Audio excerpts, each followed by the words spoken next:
KZ, whose name is KJ 直天 from the NetEase server. NetEase server from China, right? Yeah. Yes. All right, man. So, who is your favorite in between these two teams? In between those two teams. Don't be like that guy. Like, oh, I'm from China. I'm gonna be rooting for Chinese. Come on. Well, be objective, Lance. My favorite team for today will be the Valerian, but for the first game, my favorite team will be KJ 直天 because I like their playstyle. Their playstyle are like their cavalry and their dual blade are really beautiful. They have the beautiful aggressive gameplay. Yeah, style. but actually, Team Ever from Korea and Team KZ from China, they are both very, very famous for their hit and run tactics with cavalry. Yes. And today, ladies and gentlemen, we're going to witness 4 teams that do favor these hit and run cavalry tactics, whether they're attacking or defending. Some teams are saying that they love some dual daggers and matchlock style. But all of them love cavalry. Yeah. And basically, I'm expecting something unpredictable today. I hope you do as well, Lance. Yeah, thank you. All right. So, based from the group stage, we have witnessed, ladies and gentlemen, many games.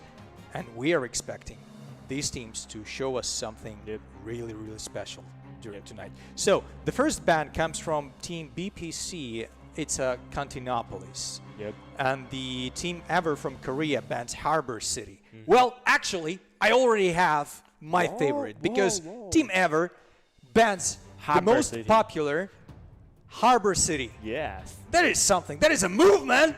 Yeah. And the War Fort stage will be first time show up on the tournament. Finally. Yeah. Finally. Yes. As a level designer, I have to introduce this map to the audience because this map is specifically special because he has a special destroyable wall and a destroyable bridge. So some walls are destroyable by artillery fire, right? Yeah, by artillery fire, and also a bridge. There is a statue, Lance. Whose statue is that? And I don't know. Maybe some guy who. I thought it's you. I wish to. Let's see the game. The game begins. Team Ever. As let's see the type screen. Let's see the stats. What units both teams have chosen, and let's see some strategical. Okay. はい、さあそれでは本日も試合の方を見ていきましょうか。エヴァ VS KZ の試合スタートです。配信の方遅れて大変申し訳ございません。本日これが第1試合目となっております。さあ、マップがちょっと今まで大会で一度も使われてこなかったマップになりますが、ここのマップの私のイメージはですね、CS サーバーのプレイヤーの方がダントツうまいというプレイヤーに対するイメージですね。で、ちょっとここで構成かなりしっかり見てきたんですが、KZ 側はほとんどのプレイヤーが中世とベネチア、中世かベネチア、それと聖女やリ兵にあとは牙、もしくはそれに準ずるティア5のユニットを持ってきているという構成に対して、それにどれだけエヴァ側は対応できたかですよね。先日の試合では AP サーバーと CS サーバーに大きな隔たりがあるということが分かっているでしょうから、それがどれだけ近づいているのかといったところに注目して見ていきたいと思います。さあ、こちらのマップなんですが、まずこの橋の部分、そうですね、前回私が見た試合でも同じようにこの橋の部分に、あまり大きな戦力は割かないけれども、橋の手前の部分に聖女やり兵を置いて時間を稼いでおきながら、この橋を落とすタイミングをいつにしようかというプレイングしていくことがかなり大事になっています。それに対して画面奥側の櫓がいつつくのか、そういったところをつかせないようにしていくプレイも大事になってきます。それに対してエヴァなんとか攻め勝っていきたい。そしておっと、これ観戦画面に少し変化がありますね。投石の残り数ですか、これは。でもなんか17個っておかしいんですけれども、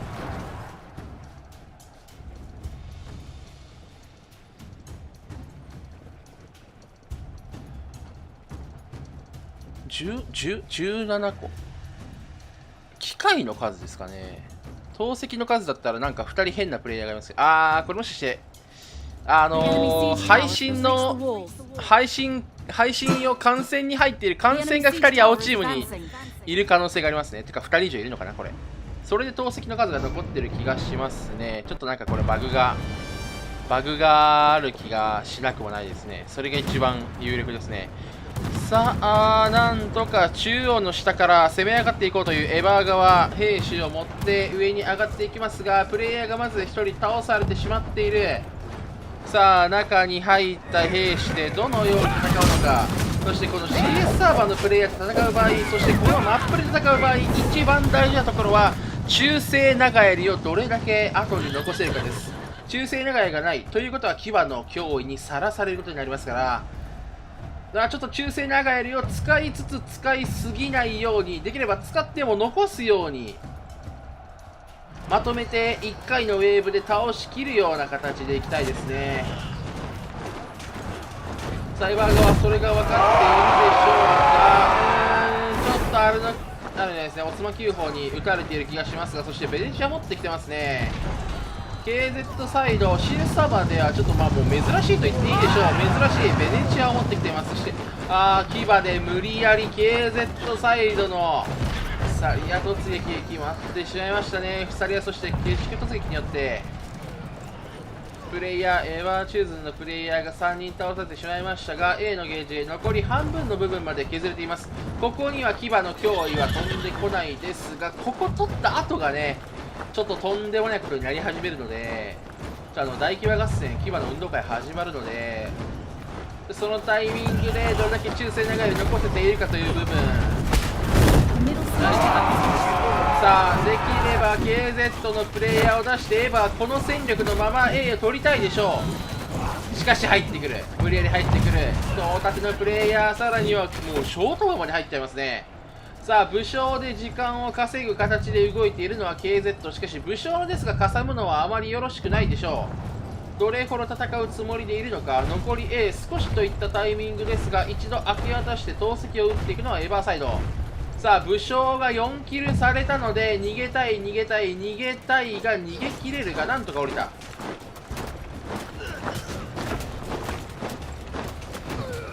あこれ貴重な中世長槍の出てるシーンですからね。あんまり出さないですから。 CS サーバー勢はもう今この人押しっていう時にほとんど使わないですからね。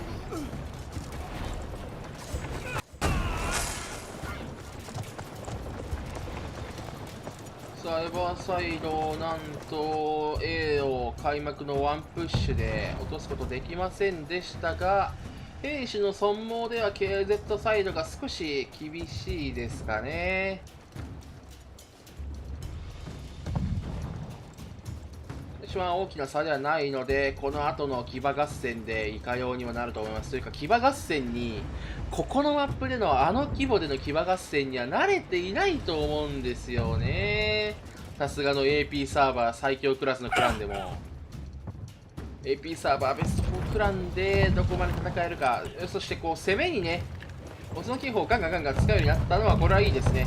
これは今までの AP サーバーっていうそのポジションというよりかはもう硬直したじゃあもう撃つよっていう風な使い方になるので、これは今の CS サーバーのメタには合っている気がしますね。しかしその運用をどちらかというとこう予想して戦っているでしょうから、その運用に慣れているであろう CS サーバーがどのような対策をしてくるのか。そして聖女やり兵がもうとんでもない量、敵も味方も聖女やり兵、全部聖女やり兵。推進が1部隊だけ来た中世が、しかしそこエヴァうまいですね。これは聖女やり兵で止めているところに投石がドカンと入れば美味しいぞ。入ったいいところに入っている。さあこの聖女やり兵倒して中入りそうですね。 KZ のプレイヤー中に入らずに A 確保していったのはエヴァー側。さあ KZ のプレイヤー急いで帰って牙を出します。さあ牙の大運動会がスタートです。ここ今画面映ってますね。ここの補給が取れれば大きいんですが、ただここが取れたといえどもその後全然攻めきれないんですよね。ここ取るのはこう当たり前というか、ここの補給を取ってからどのように牙で殴り合いますかっていうターンが始まるので、できれば損耗なしで取っていきたいところですが、どうやって対策してきますかね。 KZ サイド残り兵数にガバッと大きな差が開いています。エバーサイド250の有利を持っていますから、ここで今ね、ものすごい量やりいますから、そこを景色で潰されるようなことがないようにと願うばかりです。投石奥目に入っていくアルノ警報方面も打ち込まれてはいますが、さあ推進打っているのは両チームでしょうか。両チーム推進打ちながらの戦闘になっています。バチバチにやり合うが、早くこれ突破したいですね。早めに突破したいんですが、いったいったいった景色がいった。しかしこれに対して中世推進間に合ってますね。素晴らしい。大きな損害にはなっていません。大きな損害にはなっていません。エバーサイド悪くない、戦えている。準備期間しっかりと対策が取れたんでしょうか。あとしかし裏から徐々に来ている部隊がいる。中世の部隊がとても怖いですが、騎馬部隊持っていくことに成功しているのはエバーサイド。さあここの補給の中に武将が入らせたので、ここの補給から敵の兵士ができることはありません。残っている KZ の武将を追い出して兵士を倒して補給を取って、そこからの動きなんですが、アルノ警報歩兵がすごいんざい。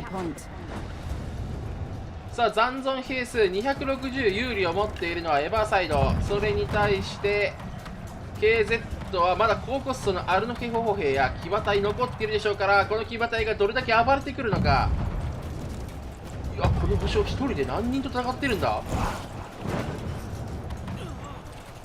さあ倒されはしましたが、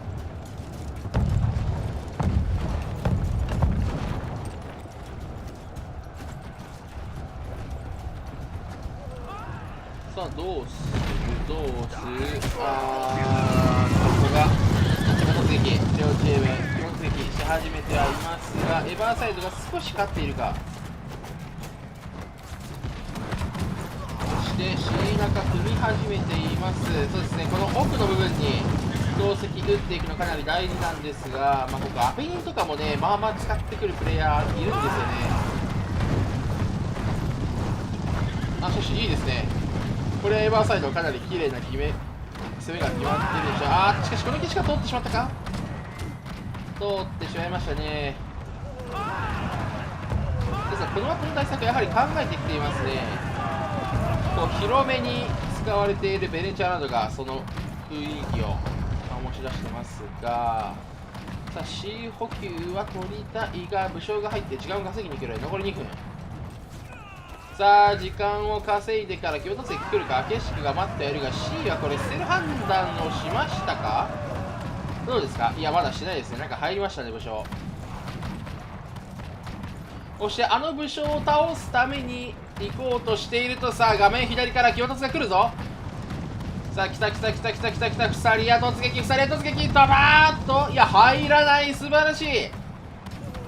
騎馬の対策ができている。しかしエヴァの騎馬の後ろにケルトサイドの騎馬がぶつかり合っています。残り時間1分半。 C が取れないと結構きつくなってくる。さあ C を早めに取りたい。しかし残存係数300対520、まだ有利はエヴァにあるが、オスモンキーこれもちょっとベネチアにかなり刺さりましたね。怖いですが、この中で戦える兵士たちを使って C を取った。さあ B と残り本拠。ここでフレンドリーファイヤー発生している。そして B の旗を踏み始めているのはエヴァーサイド。480対249、兵士の残存数2倍ですが、どのコストの兵士が残っているか全然違いますからね。騎馬が240と民兵が480じゃもう勝負できませんからね。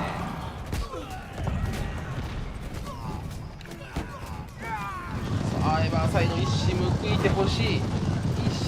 てほしいんですが、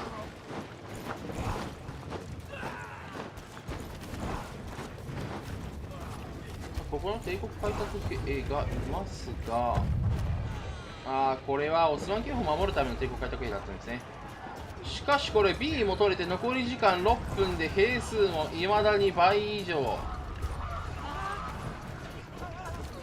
これはエヴァーサイド AP サーバー初のマップ1マップダッシュになってくれれば嬉しいんですが、いや、この帝国開拓兵が鬱陶しい。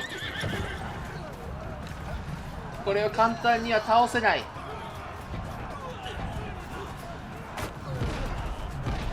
さあプレイヤー倒していきたいが、いやー、プレイヤー同士の殴り合い、槍とデュアルソードではデュアルソードに分配が上がった。しかしエヴァのプレイヤーたちも相手の武将を倒して残り兵数380対200。いやしかしここの帝国開拓がいまだに強い。さあこれをどう倒していくか。これ裏から来たのは牙ですね。ああ無理やり潰しに行く。ここのルートをカットされています。エバーサイド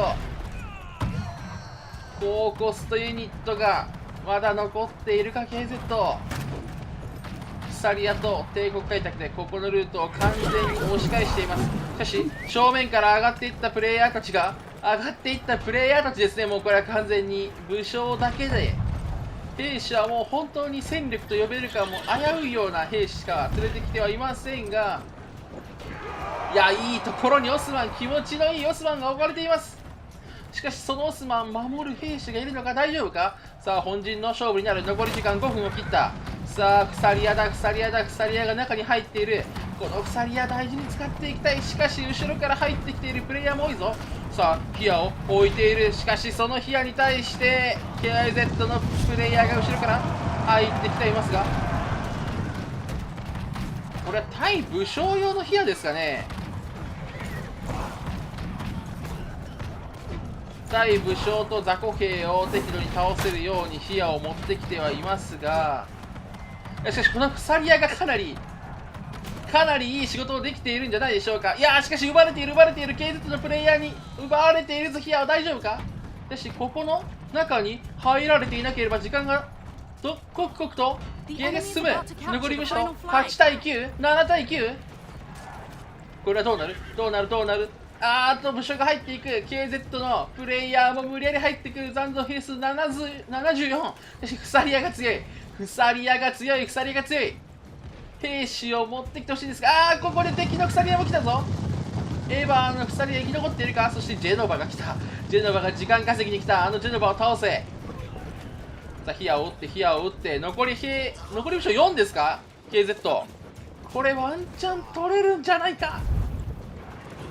さあこれ来たのは民兵はもうこれ合計コストも3桁ギリギリいくような兵士のセットが来ましたが、それでもこの人数が武将1人に襲いかかるとなるとかなりの火力になるはずです。いやしかしその低コストユニットに対して強いマスケットが来ている。中に入った武将が3人。 KZ の武将が入ってくるがエヴァープレイヤーが押し出して1試合目なんと AP サーバー初勝利。取っていったのはエヴァーサイドとなりました。素晴らしい。いや初勝利ですよ。いやー嬉しい。完全にこの数日で CS サーバーのメタにこう食らいつくようなプレイングが見られましたね。このマップはちょっと今大会AP サーバーの大会で私が確認した中ではまだ行われていなかったので、どれぐらい戦えるのかというのは不安だったんですが、CS サーバーに対して勝ったというのは大きいでしょう。そして、やはり CS サーバーとの戦闘はこの兵士がギリギリまで減るんですね。こう勝ちそうになっても。今回勝ちましたけど、もう時間も兵士もギリギリもうそこまで使ってやっと勝てる。そういった相手になっている。さあ、このまま2試合目勝ってほしい。エヴァ VS KZ なんですが、2試合目まで少々インターバルをいただきます。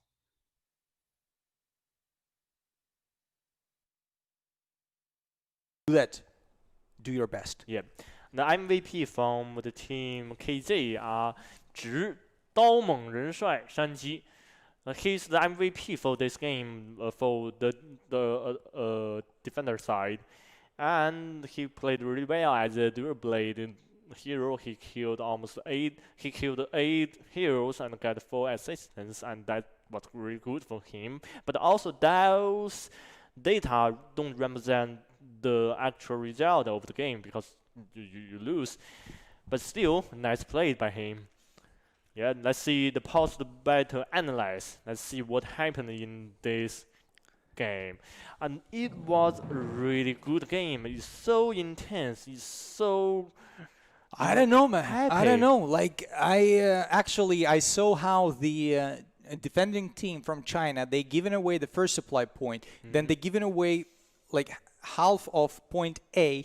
And I think that their strategy was to use cavalry within the city walls beneath A and C between them. Yes. But the attacking forces, they moved to east, captured the supply point over there. Они захватили эту точку и не дали вообще никаких возможностей для того, чтобы просто сделать что-то кавалерии, ребятушки мои. Oh my gosh. Yeah, that was a really good play. And that was a big chunk of the chaos, but from the chaos, we can think the cavalry played as the important character in there instead of the mortar, the artillery. I'm pretty happy about that.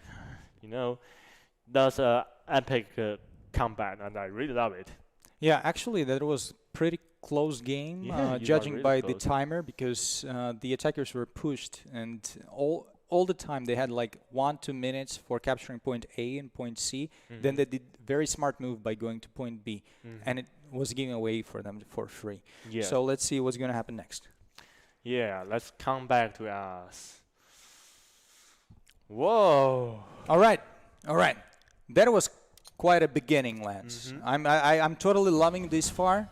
So actually, ladies and gentlemen, brothers and sisters, we're now here on Douyu, on Twitch, on YouTube, and I'm seeing every single word that you're sending to us. So don't think that anything is being missed. It's just we're waiting for the right moment to answer to your questions and your commentaries. So all these comments, I see them all. I know what you're thinking about. So if you have any questions to the developing team about the game, or you just want to express your happiness or annoyance about anything, just send it out to Twitch, send it out to YouTube, send us any questions, and there's going to be a time when we're going to answer to these questions. And most importantly, because we are releasing the next season, and we have already made the announcement. That's going to be quite a show. It's going to be fire. It's going to be expedition. Yeah. It's going to be, let's call some people from Western Europe inspired armies that some time ago in the history went to some more eastern placed city, and they conquered that place. I'm talking about Crusaders and Byzantium, right? So we're gonna be giving you some information about the upcoming events, upcoming content in the next season. So if you are a player of Conqueror's Blade, trust me, ladies and gentlemen, you're gonna know something new about the upcoming stuff. Yeah, we're gonna preview those new content for the new season in the end of this BO3 series game. So yeah, let's keep your attention on there, and we are waiting for the next game begin.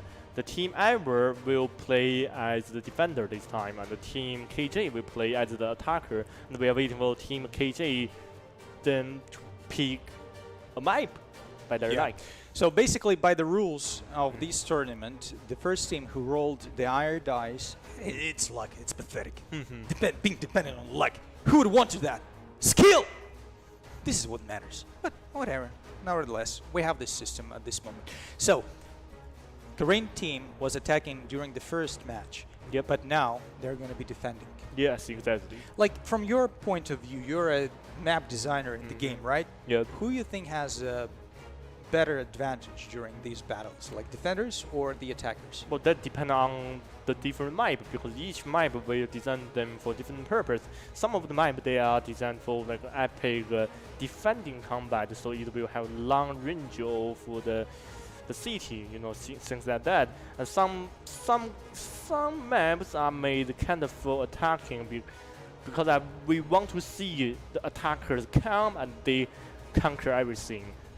Yeah, really, that's all what the absolutely. purpose. Very much Yeah. depends on the landscape Yeah. and the map design. So Yes. for this specific map, you saw that the Chinese team has chosen this strategy of going with cavalry within the city walls, but they couldn't utilize this Yes. advantage. They couldn't do what they wanted to do. So how would you comment on that? Was that the mistake of the unit choice or something else? I won't say that's a mistake by them. I can see their plan because that strategy is, you are dancing on the sword. It's a risk and a reward. So when you are choosing the cavalry plan, then that means you have to discard some chunk of the infantry there.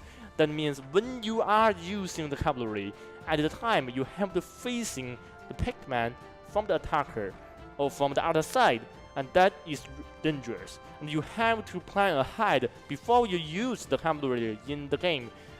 You have to kill those units, those pikeman units, before you show up your cavalry. Because in the game, those two teams won't know their opponents' teams and their units choose. The choice that they made. Yeah, it all makes perfect sense, Yeah. Lance, but I cannot stop thinking of your glasses. Can you borrow these to me, please? Yeah. Oh, and then Maybe next time. Right, maybe next time. for sure.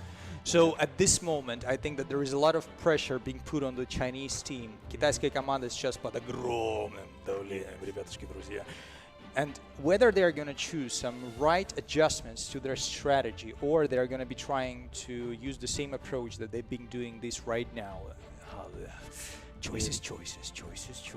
Well, one thing that I really want to see in the next game from Team KJ is I want to see their dual blade and masquerade hero combo, so they can deal massive damage on the hero and they can get lots of kills. That's one of the features from that team, the playstyle. And I have to say special thanks to a streamer who gave us this information about the playstyle from our team. Yeah, actually, people, while you being present here on Twitch, on YouTube, you have to know something else. There is something on the background is going on. We have figured it out. We're getting global.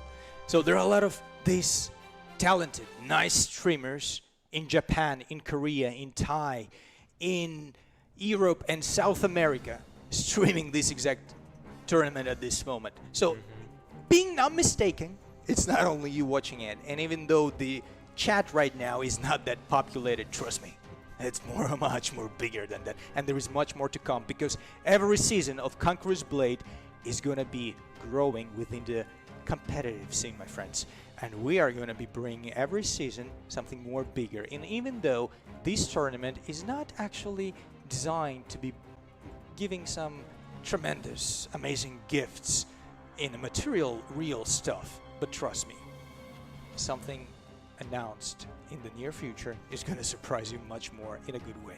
Yeah. And as what I heard, we are going to have some more new content of the new season tonight.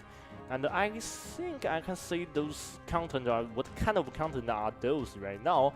Yeah? Do you think so? Well, pretty much. I think that all the fans, Lance, who've been following Conqueror's Blade, they already know the thematics of the tournament. Yeah. Of the next, excuse me, not tournament, but the next season.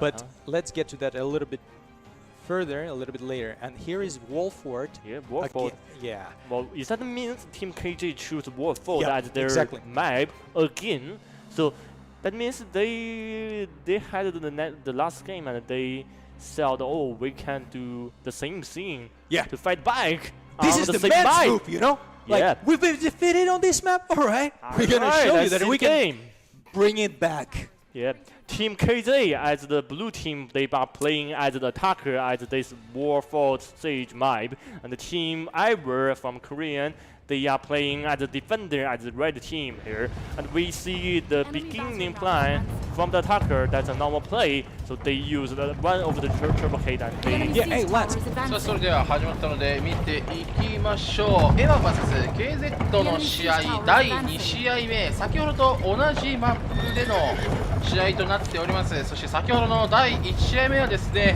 なんとエヴァサイドの勝利となりましたので、この試合にもし勝利することができれば、なんと APAN サーバー初の CS サーバーに対して勝利ということになります。ここで応援していきましょう。さあ両チームの兵士、ここしっかり見ていきたいんですけれども、ただもうちょっと攻めが結構大事なところが始まってそうなんで、見たい気持ちも少しありますが、そこをグッとこらえて、もし牙の数1、2、3、4、5、6、7、8牙に対して1、2、3、4、5、6、7、8、9、10、11、12、13とちょっと牙の数で大きくエバーサイド負けてますが大丈夫でしょうか。結局中世と牙が正義っていうプレイングを CS サーバーしてきますからね、そこ大丈夫かっていうふうに思いますが、そしてここね早く倒したいんで、橋をね攻撃できてないんですよね。おそらくこれ橋をちょっともっと攻撃しておかないと、そのオスマン9砲も壊されてしまうんじゃないか。橋を落としてほしい、頼む、今落としてくれ、頼む、今橋を落としてくれ、急いで。間に合わない。1部隊入っちゃいましたね。1部隊というか1塊ですか、1塊入っちゃいましたね。止まんなかったよ。これどうしましょうか。なんか入っちゃいましたね、部隊が完全に。さあこの部隊簡単には倒せないですよ。さあ B 踏まれている。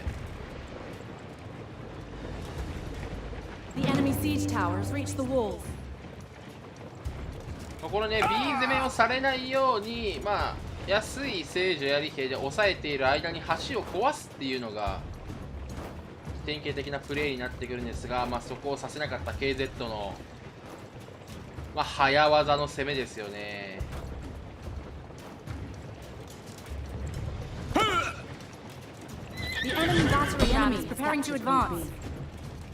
さあここで A 中へと兵士流し込んでいきます。 B を取った兵をそのまま A 中へと流し込んでいくのは KZ。 それに対してエヴァはこれ戦わないことを選択しますか。なるほど。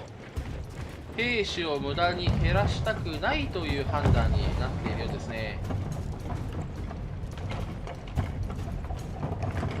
しかしマイナスの判断が今ちょっと続いているので、時間的そして兵士的にも余裕があるのが KZ サイドになってしまいそうですね。大丈夫でしょうか。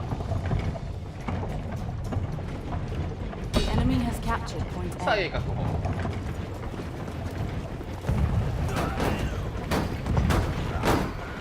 KZ のプレイヤーはやはりここにオスマン9砲を置いてからの回復拠点攻めを始めていくようですね。しかし下はねやはりエヴァサイドもしっかりと牙を出すことはできています。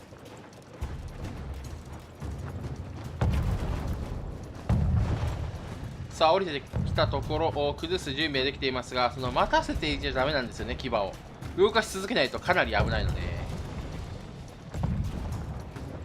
ここで武将のキルが2つ一気に発生しましたね。KZサイドの武将が2人落ちています。これは美味しい。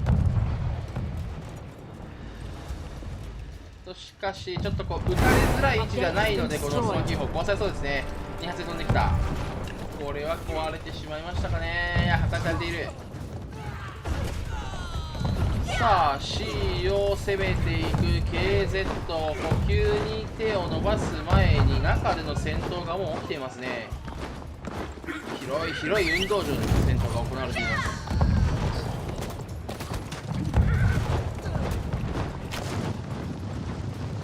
さあ両チーム中世や牙でここからしっちゃかめっちゃかになっていくんですが、こう前に見たところをうまく刈り取っていきたいですよね。ここの画面中央の辺りまで出てきたところを牙で引き倒していきたい。その鎖屋が今いったしかし中世追伸だ。そしてその横にベネチアですか。フランキー銃兵来てますねこれ。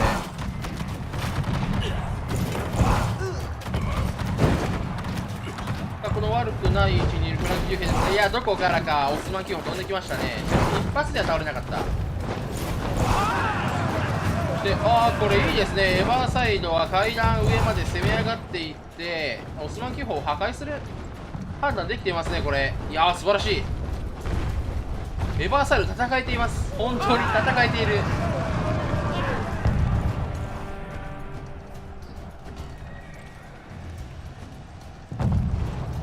さあここに投石飛んできますが大丈夫か。下がって下がって頼むから下がって、被害軽いとは言えませんが最悪のパターンは避けられましたかね。そして牙の音が聞こえ始めましたね。そうそうこうなるんですこのマップの C は。両チームの牙がね楽しそうなんですよここは。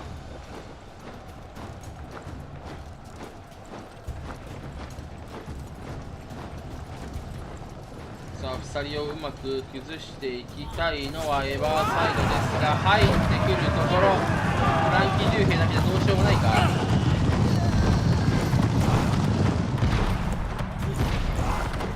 なんとか殲滅できていますね。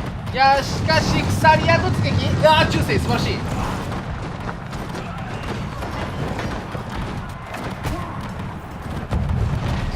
がオスマンが置かれているのでちょっとオスマン警報痛いですね。さあ兵数に80人差ほどつけてエバーサイドが有利。それに対して両チームの武将キルも一緒ですね。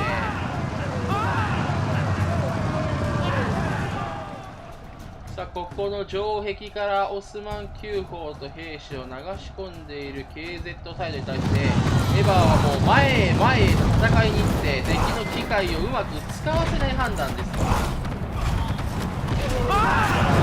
ああいい景色が入った。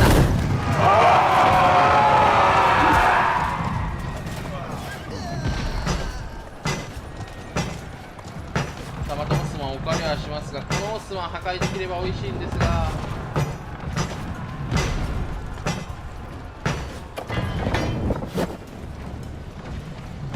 ナポレオン砲撃てるか。なんで帰るんだ今。オスマン対ナポレオン砲の勝負が始まりそうだったのに今でも勝ちましたかねおそらく。どうだわかんないな。もう一個あるな。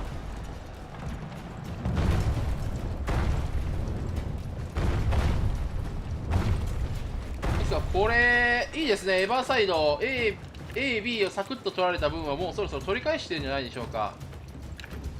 そしてC の足がかりになる補給も取られていませんし、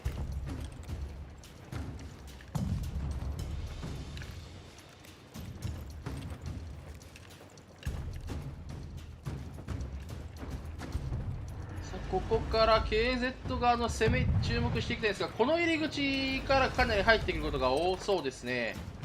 その入り口に対して壊しづらいオスマン9砲を置ければなんですが、崩し合いになっている。なんかこれも中世の数で勝っているのはエバーサイド。ですが中世が終わったところに騎馬突撃。推進打っていきましたが、単発でね推進打つとちょっともったいないんでパーティーで打っていきたいんですよね。もうその1推進で試合が変わってしまうレベルの試合なのでこれはま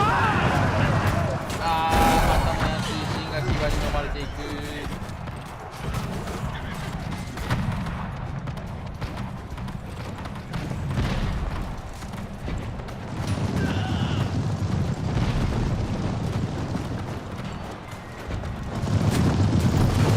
アクサリアが空振りしましたがやはり推進で止められてしまう。エバーサイド少しずつ兵数にちょっと差を広げられてしまっていますね。返していきたいんですがこれ投石もオスマンの数も攻め側の方が有利なのでまたもやこの騎馬突撃も中世の推進で止められてしまう。この推進が終わったタイミングで入る騎馬がいないとこれ入ってる意味がないんですよね。騎馬突撃も鎖や 2,3 部隊でタイミングずらしての突撃があったかなとは思うんですが裏からの軽縮突撃、そしてオスマン9砲いいところですがもう少し前に行かないと投石が危ない。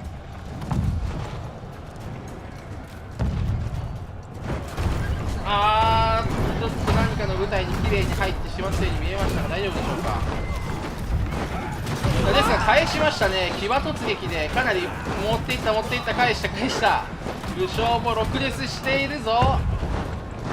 いや今さやめてオスマン9砲が景色にかかっているわ。さあ KZ 急いで兵士流し込みましたが、いい鎖合いが入った相手の景色に対して、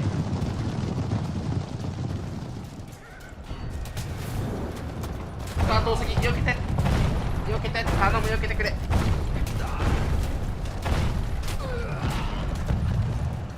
残り兵数580対550。さあまだ補給は取られていない。補給が取られていないのが本当に一番大きいでしょう。さあ投石残り数これ9って出てるけど多分9じゃないんですよね。おそらくなんですけど観戦プレイヤーの数が入っているので5かもしくはもう4とかそんなレベルだと思います。残りの投石数、さっき試合が始まった時に17とか、試合始まってちょっと経ってから17とかだったんでさすがにおかしいので、残り9発ってことはないはずです。投石の数、さあ両チーム武将がぴょんぴょん中で跳ねる状況になってきました。こうなるとどの順番で騎馬突が入り始めるかになりますが、両チーム武将です。13対13、いい勝負してますね。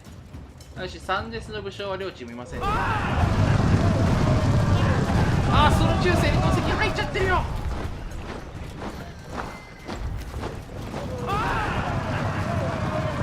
素晴らしい騎馬突、景色が流し込まれて無理やり倒していくとエヴァーサイド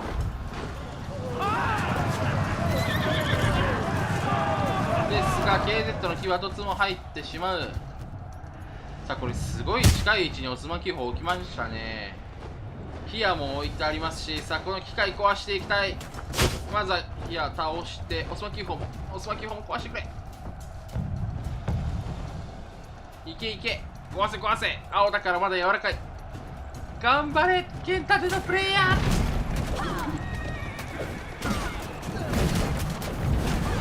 壊してさらに敵に向かって撃っていく。素晴らしいプレイですが倒されてしまいました。 C をおそらく確保されてしまうでしょう。兵数ほぼ一緒。その状態で C が取られていきました。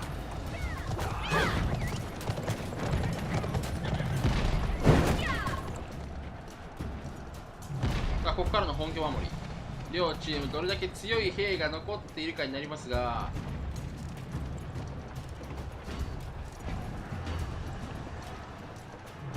ちょっと武将のデスが目立ちますね。さあ残っている兵士はイカホとかエヴァのちょっと武将が4デスしているので、ちょっとこの間にゲージ進められてしまわないか不安ですが大丈夫そうですね。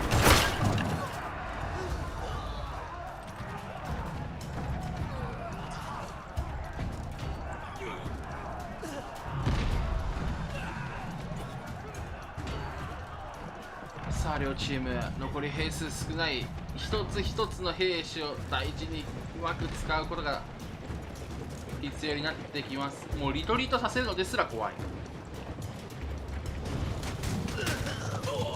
このオスマ9砲の破壊は大きいんじゃないか。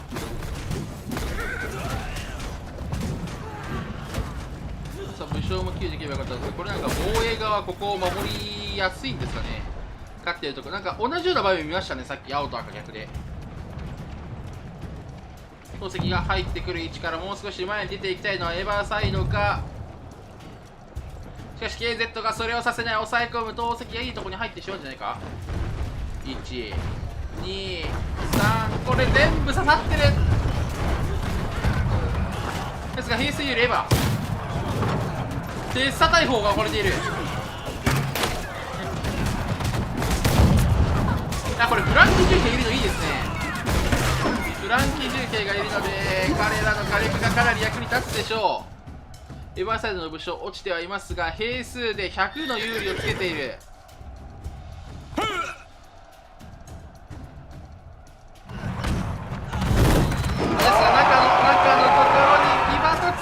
岸宿突撃入ってきてしまった武将ですが、現状5、6、エバーサイル大丈夫か。中に入って守れるか。いや、機械が痛い、クロスボウが痛い。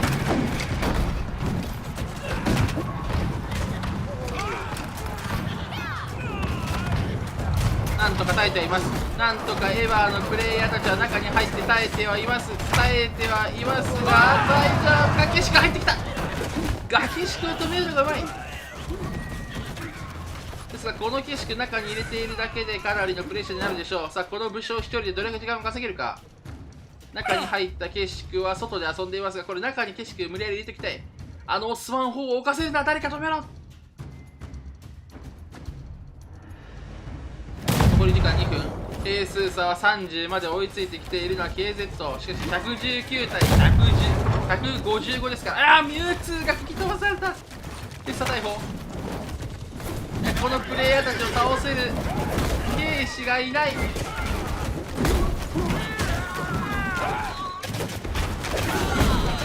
将も残り3人。15対3、12対2、残り時間1分40秒。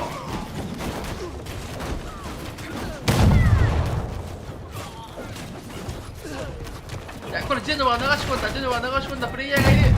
中で耐えている。しかし15人に殴られている。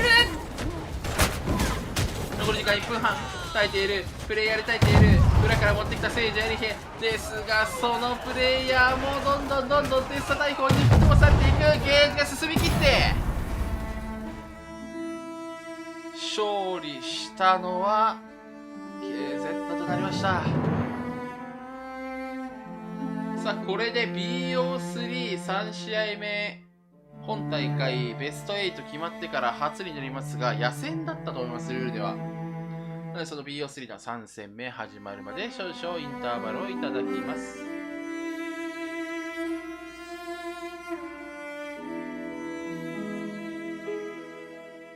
Nice play. All of his stats, the hero damage, the unit taken damage, perfect. Nice play by day. So the team from China that has won this match is registered at KZ initially, but they changed their initials, right? Yes. So basically, both teams before the match, we asked them some questions because we think that the most important part of this community is you, brothers and sisters, players, those who commit themselves to these tournaments, and we speak to you. We know what you're thinking about. We hope to get more of the feedback from you. And those teams, they both been saying that actually they have pretty much similar play style. Yes, that's what I like about this game. It's so close. And during our previous tournament, everyone were complaining that, oh, it's so difficult to win while you're attacking, right? Yes. But right now we see both teams being pretty much similar on their skill level, and they're winning in the attack. And it is so satisfying, spectacular thing to witness right now. Yes. It's so great. It means the balance didn't go wrong. Yeah, it didn't go too wrong. Team Korea Ever IR is the MVP of this match for his team because he has scored pretty even kill-death ratio, and he has actually destroyed 140 troops of the enemy. Yes. He has contributed a lot of points into capturing. And, well, man, Guan Yu, the leader of the team, he's probably just telling people what to do. As the commander. As a commander, yes, staying behind. He has scored 228 kills of troops. Yeah, because as what we remember in the beginning of the game, it was a surprise attack from the attacker. I guess the commander is kind of busy about how to dealing with that special attack. Yes. So let's go to the post-battle analysis to see the timelines and troops killed. So the approach, the difference of the approach was totally, you see on this map, both teams approached the battle in a different way. While the Korean team, while they were attacking, they concentrated on the eastern flank. The Chinese team first captured the supply point, then they went to point A.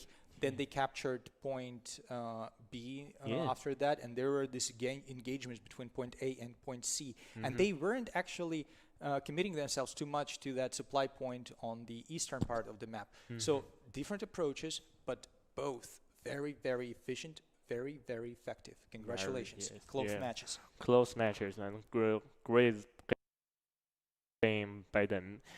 And we guess the next game will be happen on a field battle. Oh, this is what I've been waiting for so long. Yeah. Finally, some field battle. Yes. It's not only about the sieges, sitting behind these walls, pretending like you're safe. Yeah. Come on.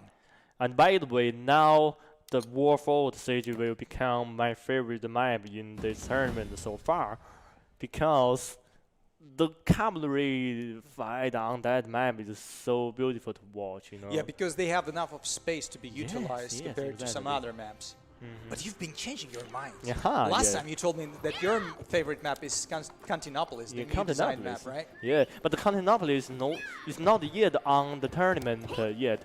Could we turn It's the been banned all the time, of course. Yeah, 我们耳机里面有游戏的声音，能处理一下吗 ？Yes, the music, yes, the music, and yeah, the Contemplator is not yet on the tournament stage yet.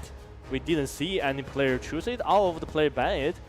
So that makes me a little bit angry, you know? I'm disappointed, you know? Yeah. Like, you're playing a game. You're not playing for $1 million, people, all right? Show your creativity. Show your skills. Yeah, surprise us. Go with this unpredictable new map. Sometimes. Come on. Yeah. Stop being this, like, in this warm bath. Like, I know this map, so we're gonna be playing on this map again and again. Pathetic! Yeah. Oh, good echo, actually. I like this room.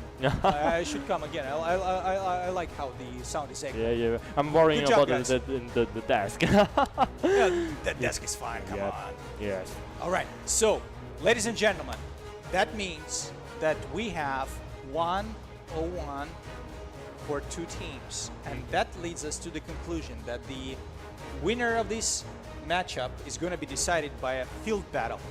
And I know that you're like, oh, I don't want to be thinking too much, like field battles, you know, like too much strategy, too much thinking, positioning, and cavalry and stuff. So I'd better turn on some siege, right? No. We're going to be doing some next level stuff over here. Yeah, so these two teams are going to be playing field battle. No walls, no attackers, no defenders, totally even, balanced match. Balanced and asymmetric. The thing that I love about the field battle, especially the big field battle map, as level defender, because it's asymmetric. Like both two teams, they don't have the special advantage. Like attacker have the triplicate, or the defender have the wall, the city wall. No, on the field map, no, there's no those things. But it's only you and your you units. know, like the most efficient, the most predictable way of playing these field battles is probably to be spamming cavalry. Yeah. Like maybe some Radin cavalry, others like hit and run stuff. And honestly, if you think about the meta, I think that in this game it's being developed and it's in a very, very early stage. I think this cavalry play style on field battles is quite young. I think that more advanced approach would be to utilize some ranged firepower covered by pikemen with smart step-by-step moves forward to capture some points. So I don't know what approach the teams are going to choose. Yeah. Most likely it's going to be cavalry battles, but I'm looking forward to see some creativity over there with more balanced armies, because I truly believe that it's going to be the next step in the meta. I may be wrong, Lance. Correct me if I am. Yeah. Now also as a remind, 中文直播间想要看中文这个解说的朋友们，我们可以看这个屏幕下方的这个解说条，我们可以看到斗鱼、万夫莫开、虎牙哲人、西西疑问这几个都是我们专门准备的这个中文流的一个直播间，欢迎大家去那里前去观看。And also, yeah. Wow, while we are waiting for the next game, like we're not gonna tell anything about the new season. I'm sorry. Nothing. Don't even ask. Даже не спрашивайте про новый сезон. Yeah, but how about the game mechanics? Мы скажем об этом через 20 минут. Yeah. Все по плану. Yeah. It's being scheduled. 20 minutes later, 20 after minutes. this game, we're gonna tell you much more about the upcoming season. And so the field stay battle tuned. there. Yeah, the field battle we are going to present in the next game will be played with a different on Emerald River. Yeah, on Emerald River, and that will be a different rules from the Yeah, field the battle. first squad to fully deplete the enemy's capture bar before the time runs out wins. Should the time run out while no squad capture bar being depleted, the squad will the most capture bar wins. Basically, the squad means team, right? Yep. Should both teams have a capture bar of 100% when the time runs out, the squad or the team the most point with the neutral flags wins. Who made this translation? Fire that guy right now! Oh, you felt Send me his name! in fact, actually, I think part of this is not made by us, but made by the level designer, I guess. So I'm maybe responsible for that, Of course you're responsible. Yeah, let's see the map. The map is held down Emerald River. It's an asymmetric field battle and it's a huge map. I believe those. いや、このマップ大会に持ってくるのマジか。僕も1回しかやったことないマップですね。激レアマップですよ、こんなの野戦の。てか、普通にプレイしてて見れるのかな、ここのマップ。さあ、始まったので、見ていきましょうか。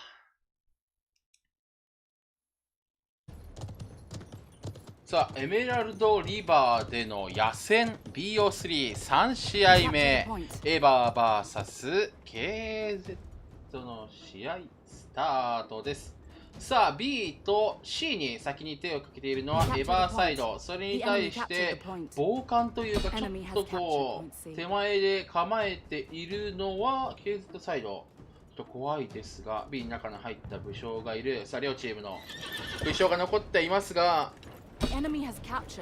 いやー、本当に言っちゃうとあれなんですけど、私分かりません。このマップ分かりません。だって見たことほぼほぼないですもの。ただ高低差がまずとんでもないんですよ。高低差がとんでもなくて、なんか馬が通れる道と通れない階段があったりとかして、もう本当にね、よくわかんない。もうお祭りですね。お祭りとして楽しみましょう、皆さん。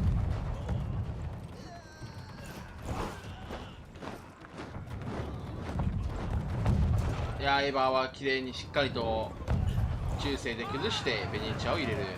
これできてますが、ベネチアの数が多いですね、エヴァサイドは。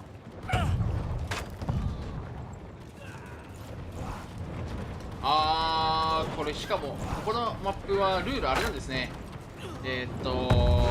本拠を踏むか3点取りのルールなんですね。なるほどなるほどなるほどですね。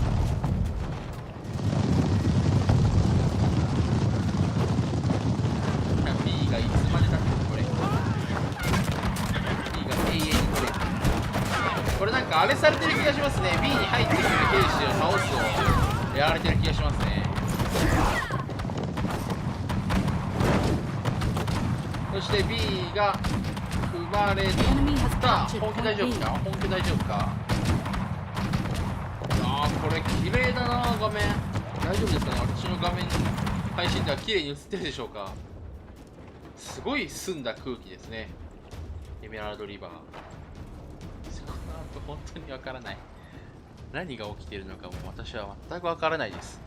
一応今 KZ サイドが2拠点取っていて、本拠を踏めばその 100% の上の 100% が減るってことは分かりますが、このマップね、ルートもごちゃごちゃだし、高低差もあるし、どこにオスマン強化があるかって言われて多分高いところなんで、でも高いところから B に打ち下ろせるのかなとか、もう私ここでは研究できてません。しかも前回ここでやった時は僕霧だったんです、おそらく。なので分かりません。すいません。もうお祭りとして見てください。でスイスオノヤリ兵が何部隊か入っているのはエヴァーサイルですね。4部隊、5部隊ぐらい入ってますか。6部隊入ってますね。それに対して全く入ってなくて、これ何の弓だろう。バルガなのかな。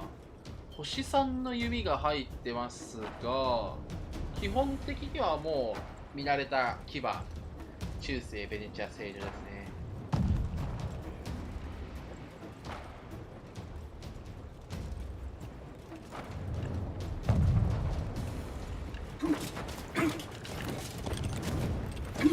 まあでもこれね、A、B 取っただけじゃダメですからね。本拠踏まないとダメですし。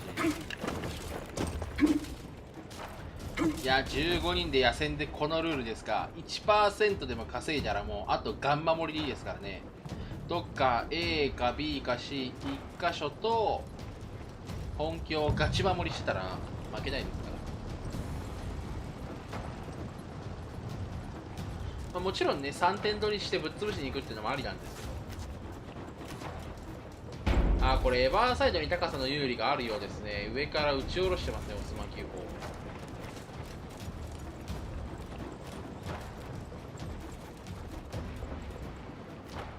がよくわからない。そしてもうこう画面で見てても分かると思うんですよね。ものすごい高い位置にいるプレイヤーとものすごい低い位置にいるプレイヤーがいるんですよ。でこれが縦横無尽に牙が突撃してきたりするんで分かりません。もう楽しいね、母って感じ。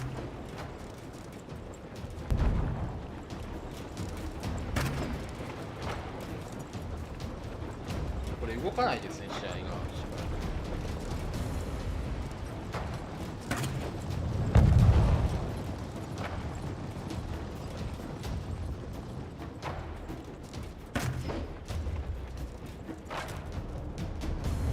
A を削ってから B に入りたいから B に入れないエバーサイドに対して削られたら B 取られるし B に入られてるわけでもないから兵士を隠しておけばいい KZ サイドってことで、これ動くんですかね、試合。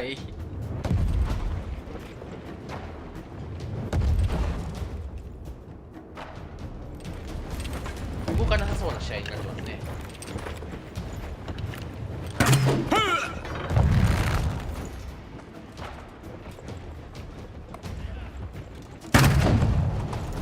いや、いいとこ隠してますね。スナイパーみたいなとこあってほしい。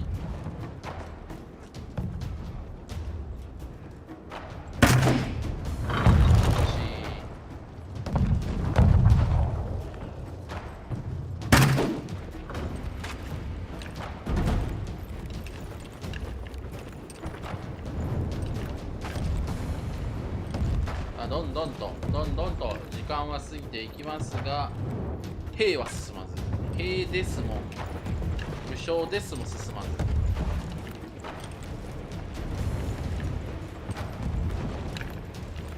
戦でもこうなっちゃうんですね。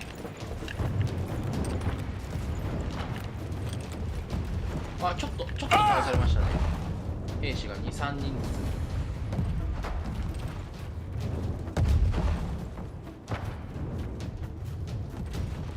これで引き分けだった場合は野戦じゃないわ、一騎打ちだったはずです。一騎打ちやる気満々なんですか？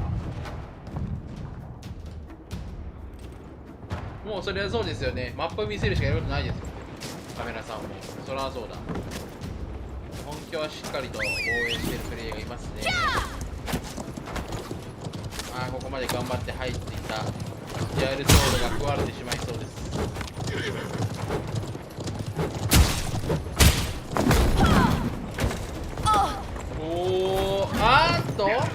兵士が多いぞ。大丈夫か。さあ、倒された武将のですが発生しました。これで動いてくれれば面白いんですが動かなさそう。なぜならこれは野戦だから。入りに行って崩されたら困るから。いや、いいですね。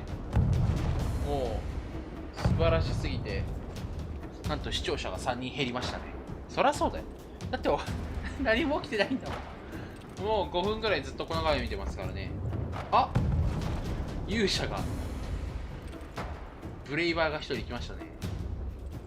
ですが追い返されて、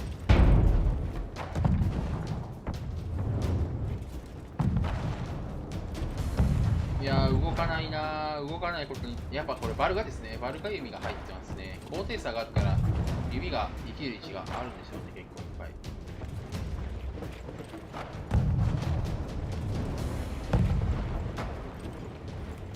ここでキーバーでドカッとバルガを倒してエバーサイドが攻め始めましたか。行く気でしたね。行く気。やった。いった。やっと試合を動かしてくれるエバーサイドチキ。よ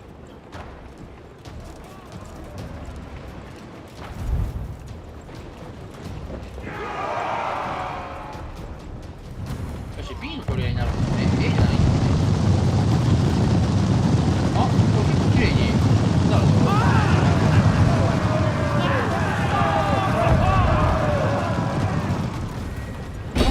あ、素晴らしい。 B 取った。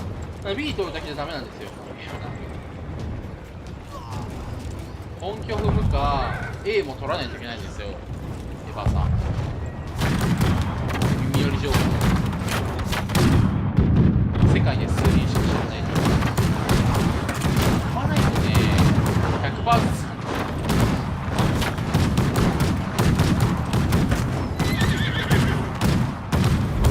こうやってすごい綺麗に攻め落としてもなんとね変わらないんですね、これ。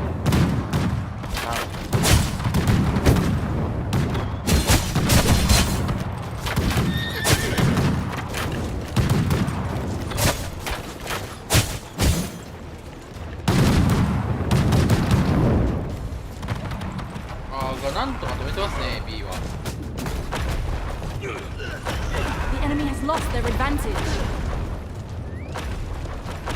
止めてますかって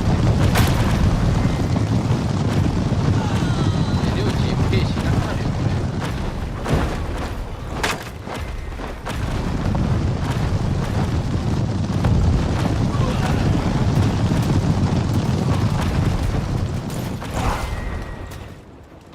B 踏まれ始めたぞーい。さあ本拠誰か 1% 踏むんだ。 Our 頼 team む。 has captured point 試 B. 合が動かないんだ。 B は踊る、されど進まず。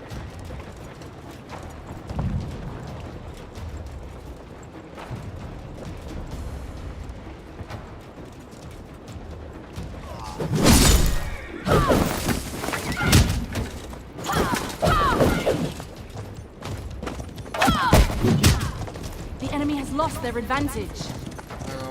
これこの武将ですでポイントが入らないことですよね。これ多分武将ですで 1% 減るとかだったら多分さらに激イモが始まりますよ、これ。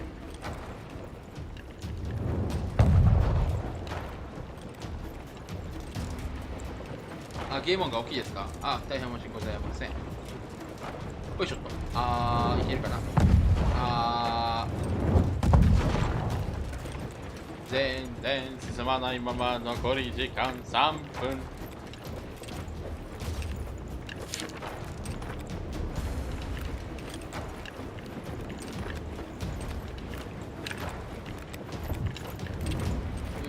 どうしますか。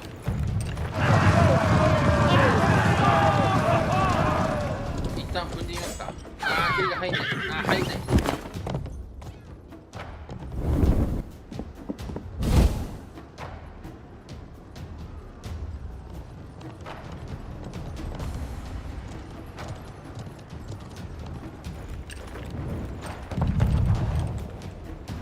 いやーもうこれ KZ がもう C 取りいけ3点取りしろ。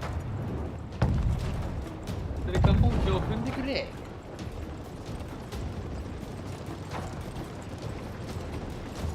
だ、いや知ってるよ。もう進まん運営さん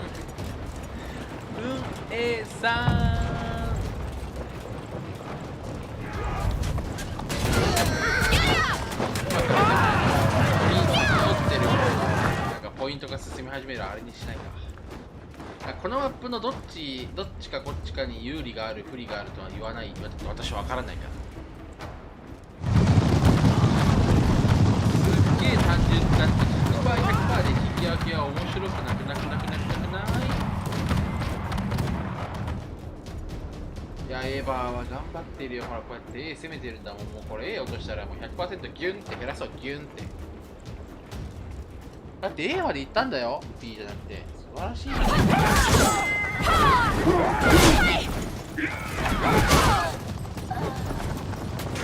大変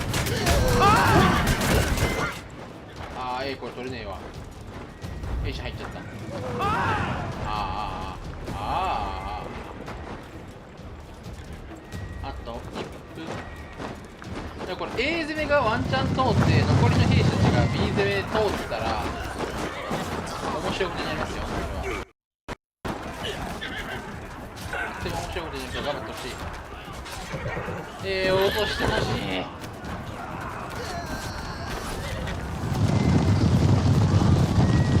これ判定どうなるんだよ。引き分けになるのかな、それとも2拠点持ってる KZ 勝利なのか。100% 同士でこのマップってのは知らないな。Our base camp is being captured by the enemy. あ、 Our ベー base スキャンプ camp 踏まれ is た being captured by the enemy. 踏まれた踏まれた踏まれた踏まれ Camp た。 is being captured by the enemy.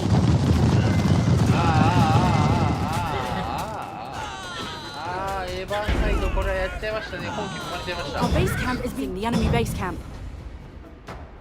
あいや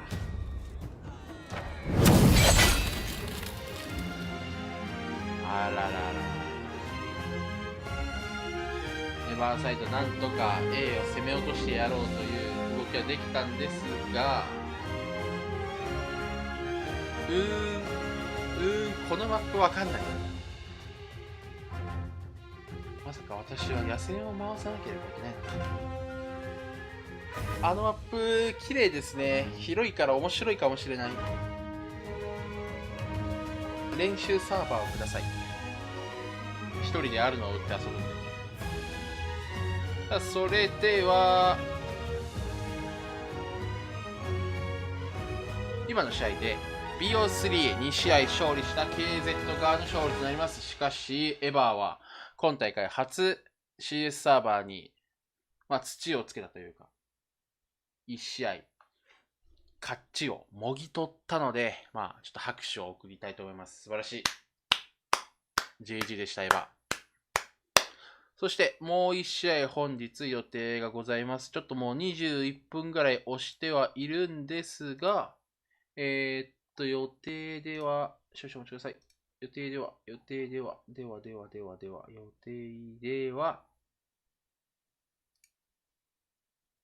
そうですね、21分前からバルハラ VS TQ の試合がある予定だったので、多分この後すぐに行われると思います。ではそちらの方、ちょっと始まるまで一度インターバルをいただきます。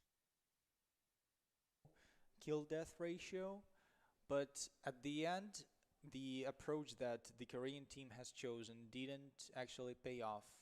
Well, we can be thinking about that, but it doesn't matter anymore because congratulations to Chinese teams, and both teams shown tremendous dedication to this match. So I don't know, Lance. That was something very strategical during the last match. It's being taken like 10 minutes, but we didn't have a lot of engagements over there, but a lot of mind games, scouting and stuff. So none of the teams could score a lot of numerical points over there, but good game, well played for both of the teams. Let's see the post-battle analysis.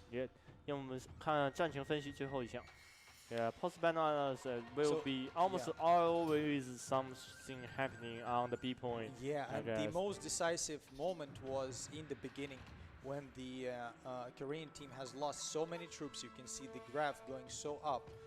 They lost like 3-4 times more than the Chinese team. Then they gave away point B, and after that they were trying to find a good opening moment for themselves. Then on 8th, 9th minutes they had another battle that they lost again tremendously, and after that there was just 2-3 minutes before their final fight on point A that they lost again. So every engagement was very, very favorable for Chinese CM team. Congratulations. Congratulations for Team KJ. He win the game. And let's back to us. That was a long game. Still, I would say that will be a victory for dual blade cavalry, I guess. Well, actually, two totally different approaches. In the beginning, I said that I liked the army composition of Korean team because they went very favorably into pikemen for this map because it's only about holding this middle point. But the problem was that they lost the initial engagement in the middle, and they didn't have enough mobility to take it in the beginning and then take it over again. So Team CM has earned the win. They didn't give a chance, didn't give a good opening for their opponents. And actually, 3 games were very close. Yeah, very close The third one game. may be arguable, but 2 games were so beautiful. Yes. And We I need feel to very sorry that Team Ever is now leaving the tournament, but they Yeah. still have a chance. Yeah. Because after the in next lower series, we'll have lower brackets matches. Yes. And Team Ever, guys, if you are fans of that team, this team still can win the tournament by winning the series after that. Yes. Yeah. We need to say the special thanks for all the players. Yeah. For So all the Lance, team. let's get back to the most important topic. The new season is incoming, right? Ah, the new season coming. Yeah. Do you want to preview the new content before the video? Like, do We have can a go with the brief? video first, or we're Yeah. gonna Yeah. go with the content first. It's Yeah. up to you totally. I'm cool with anything. Yeah. But basically, each year, every year, Conqueror's Blade Booming Games is bringing 4 new content seasons to the players. Yes. So this year, the last season that is being brought is the season that is about some Byzantine-inspired armies Yes. and something from the Western Europe, right? Yes. So the content-wise, we have what kind of new features to show to the players this season? So the new season, well, I can say only a small piece of the new content today. One big part of it will be the new territory. New territory. So new territory. the global map. Global map. map is going to be expanded, and there is a Yes. new area that Yes. is going to be available to the players, right? Yes, exactly. That will be a map, a new territory with an ocean inside of it. So that means, well, if we talk about the ocean, you want to have some kind of shape, some kind of. So this is what many people been waiting, right? Some something new, right? So we have this coastal region on the map, and there are some transportation options for the players to being moved through the map, right? Yes. So will we see that right now? Yeah. Yeah. That's the picture for the new territory for the new season. Yeah. Yes.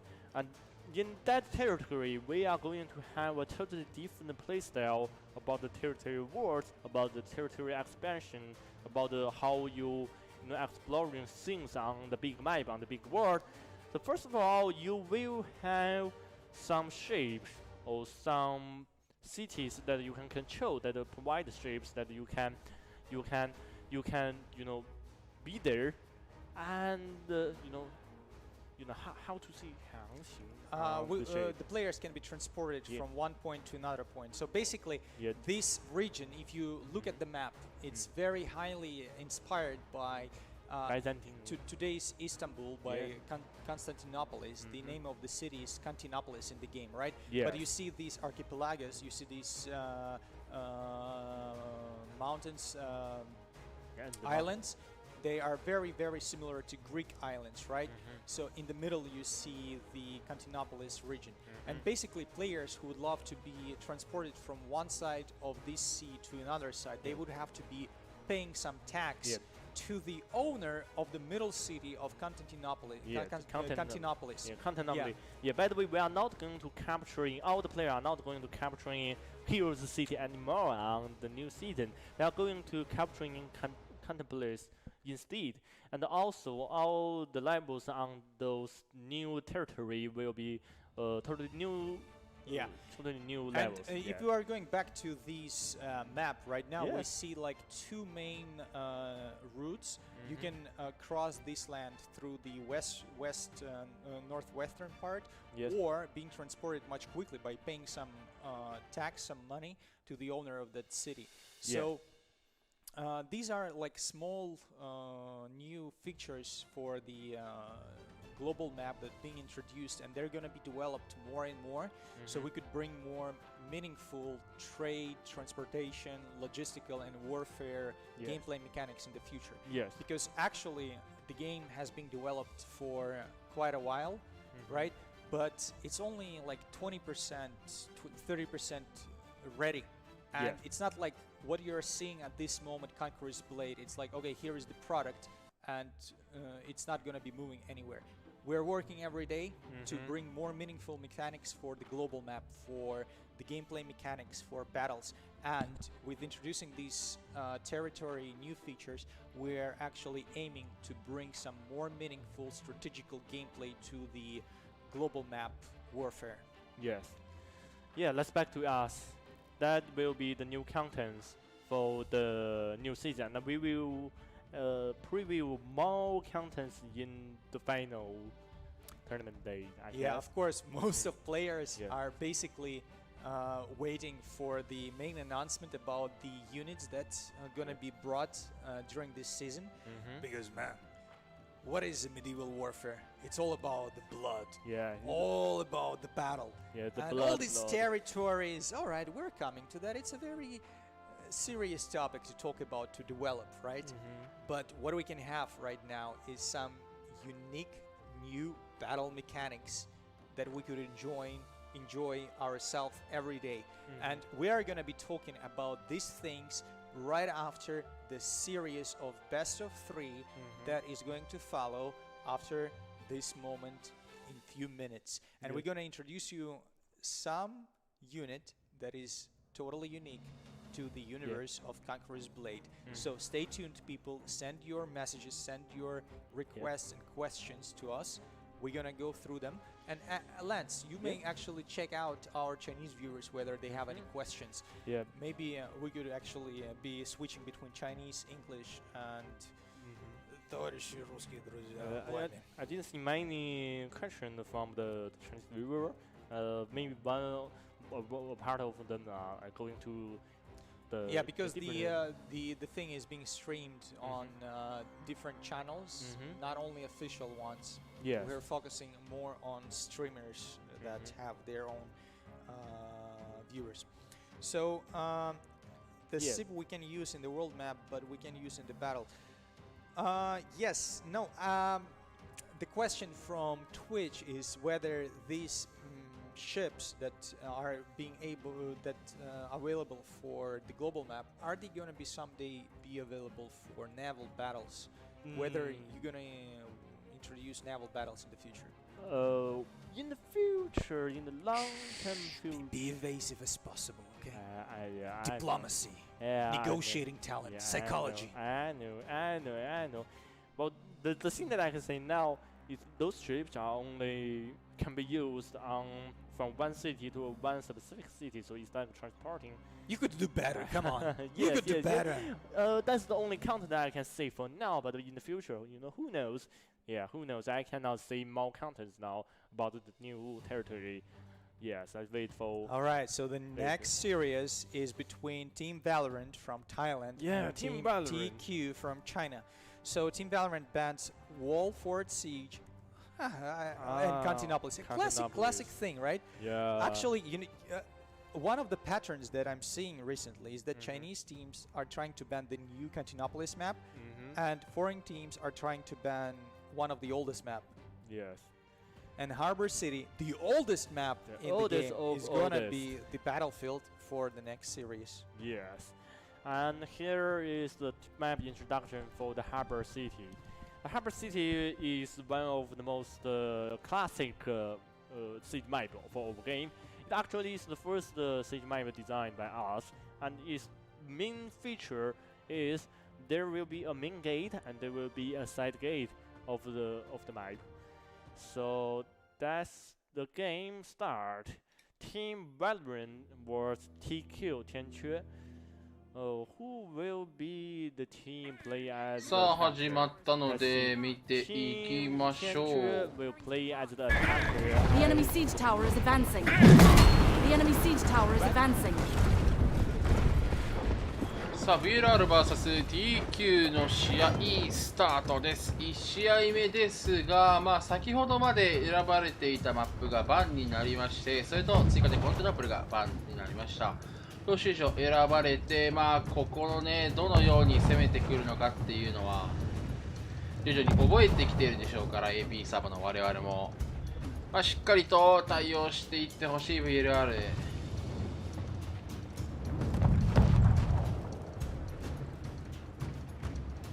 このオスマンキルなんですよね。これ3個ぐらい置いてました。あ、おっと開幕、これは切り取れている。おいしい。 The enemy siege tower is advancing. この1キルがまあまあ美味しいことになりそうですが、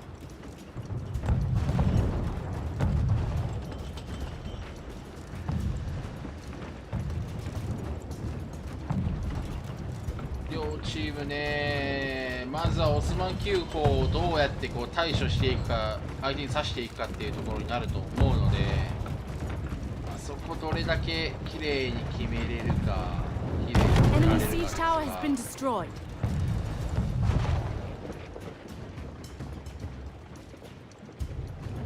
しかし VLR サイドはまあもうそのオスマンキー砲で攻められるのは分かってるでしょうから、もうなんならここの A 戦わなくてもいいのかもしれませんね。 Enemy siege tower has been destroyed. でもここ攻め落とせたことがないんですよね。なんと私たち AP サーバーがここに攻めようってなってないので、 CS サー The バー enemy に対し siege て tower is advancing. CS サーバーのここでの防衛を見てないんですよね。やはりこちらの階段側に持ってきますか、兵士を。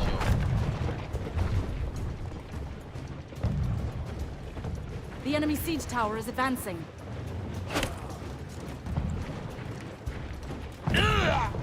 オスマン9号に対する策を何か欲しいところですが、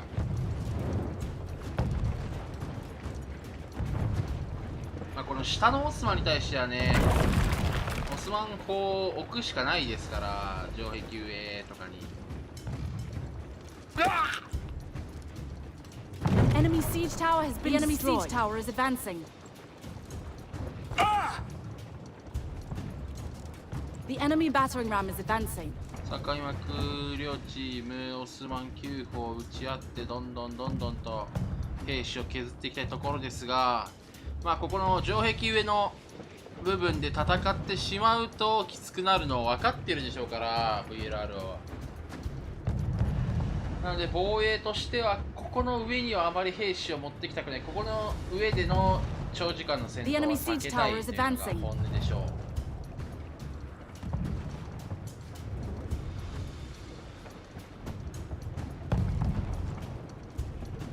また櫓が壊れた。いいですね。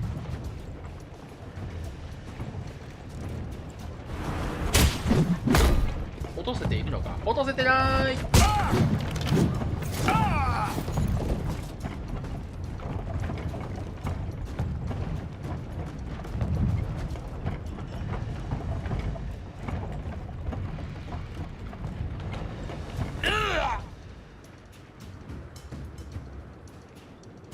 さあここまではまだ櫓が一つもついていないので VLR 側としては悪くない防衛ができていると言えるでしょう。しかし機械の数がもうそろそろかなり減ってきてるでしょうから、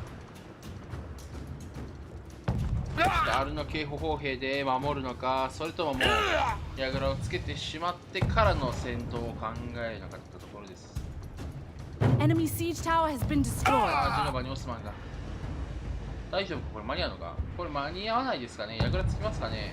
The つ enemy いた siege つい tower た has reached 端 the っ wall. この櫓がついてしまったぞ。 The enemy battering ram has reached the gates. これおととい見た。こ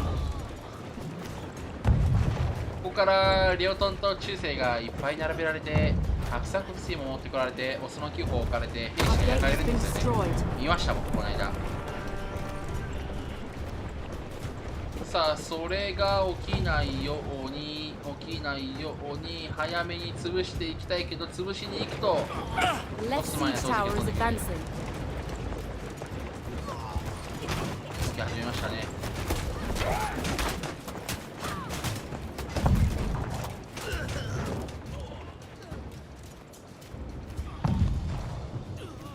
タワーを置いた。置いたやつを壊しに行ってほしい。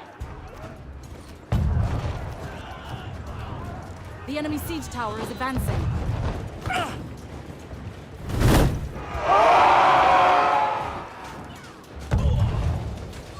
いい位置。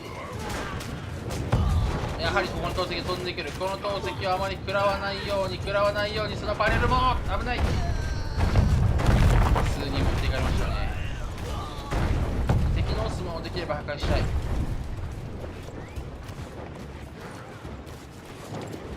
残り時間6分40秒。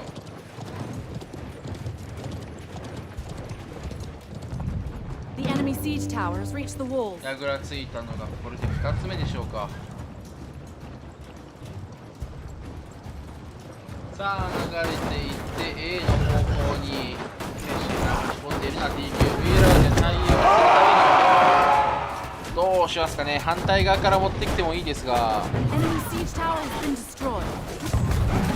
ワンチャンス A を捨てるっていう判断もなんかないのかなと思います。捨てましたかね。捨ててますねこれは。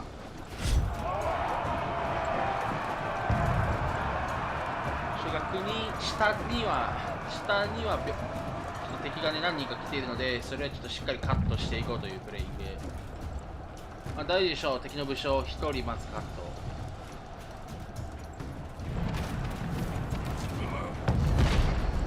がこのオスマン9砲打ててはいますが、どれだけ入るかですよね。攻め側のオスマン9砲がそろそろ置かれるでしょうから、補給に対して。それまでにいくらこの階段で削れるか。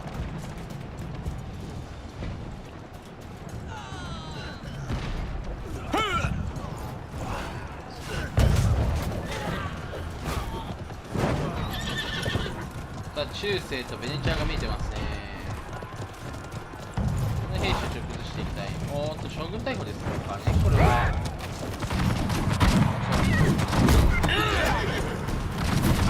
中に入って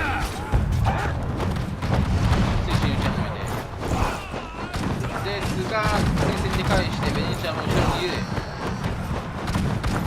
周辺もガツガツ打っていって倒していきたいが、ちょっと敵の推進の方が多いか。 VLR 押されていると。そして景色突が決まってしまった。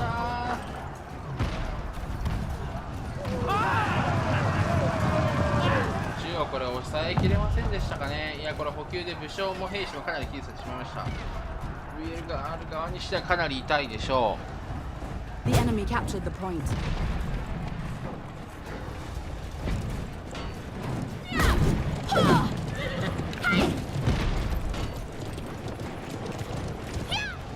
ここからですが VLR としては本拠を守りつつこちらの補給が取られるようなことがあっては一番良くないんですが、投石が入っているのでは攻めに来ているプレイヤーいますね。 T9 海賊出した兵がいきなり撃たれてる。スイスエコーが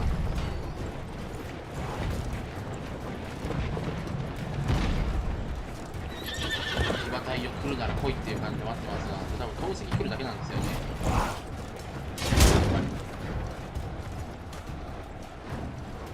さあ本拠の前の角のところでは戦闘が行われている。 VLR のプレイヤーは中に入っています。オスマン9号両チーム打ち合いになっていますが、攻めの方が機械の数が多いので、これはどんどん低級サイズの方の火力が上がっていくでしょう。さあオスマン9号なんとか入れていますが、騎馬突両チーム入れた。しかしそこに投石が入ってくる。攻め側に有利な位置での戦闘になっている。中世の推進ベネチアを持ってきていますが、そこに投石が飛んでくる。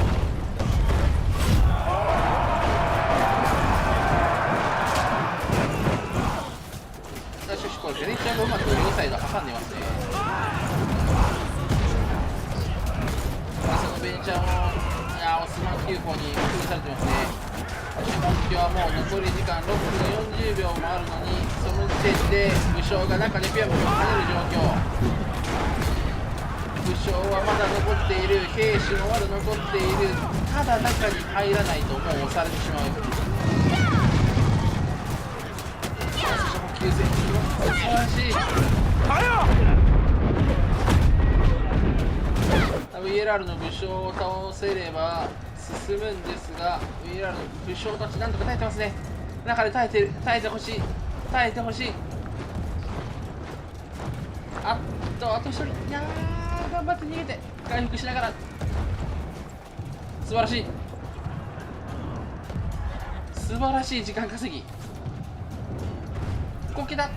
大丈夫か。いや、裏から抜き渡すんですが、中世の推進に阻まれる。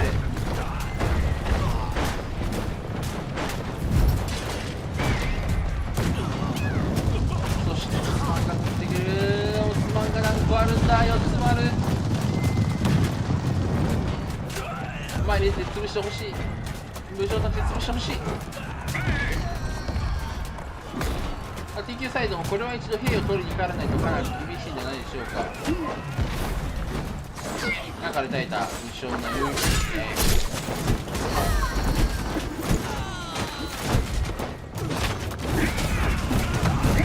さあ中世で牙を倒していく。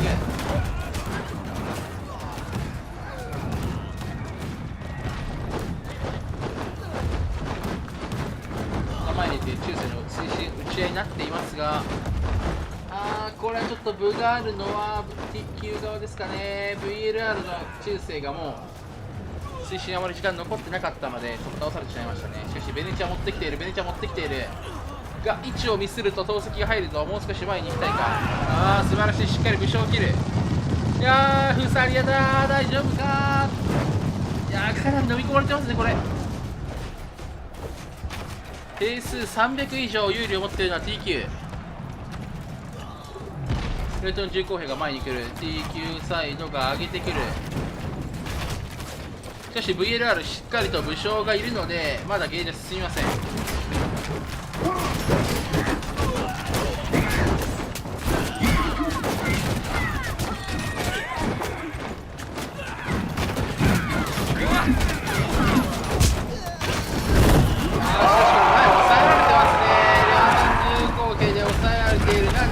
入っているプレイヤーが時間を進めてはいませんが、残り時間4分でゲージがまた進み始める。武将が入る。耐えていく。しかし遠距離の火力が怖いか。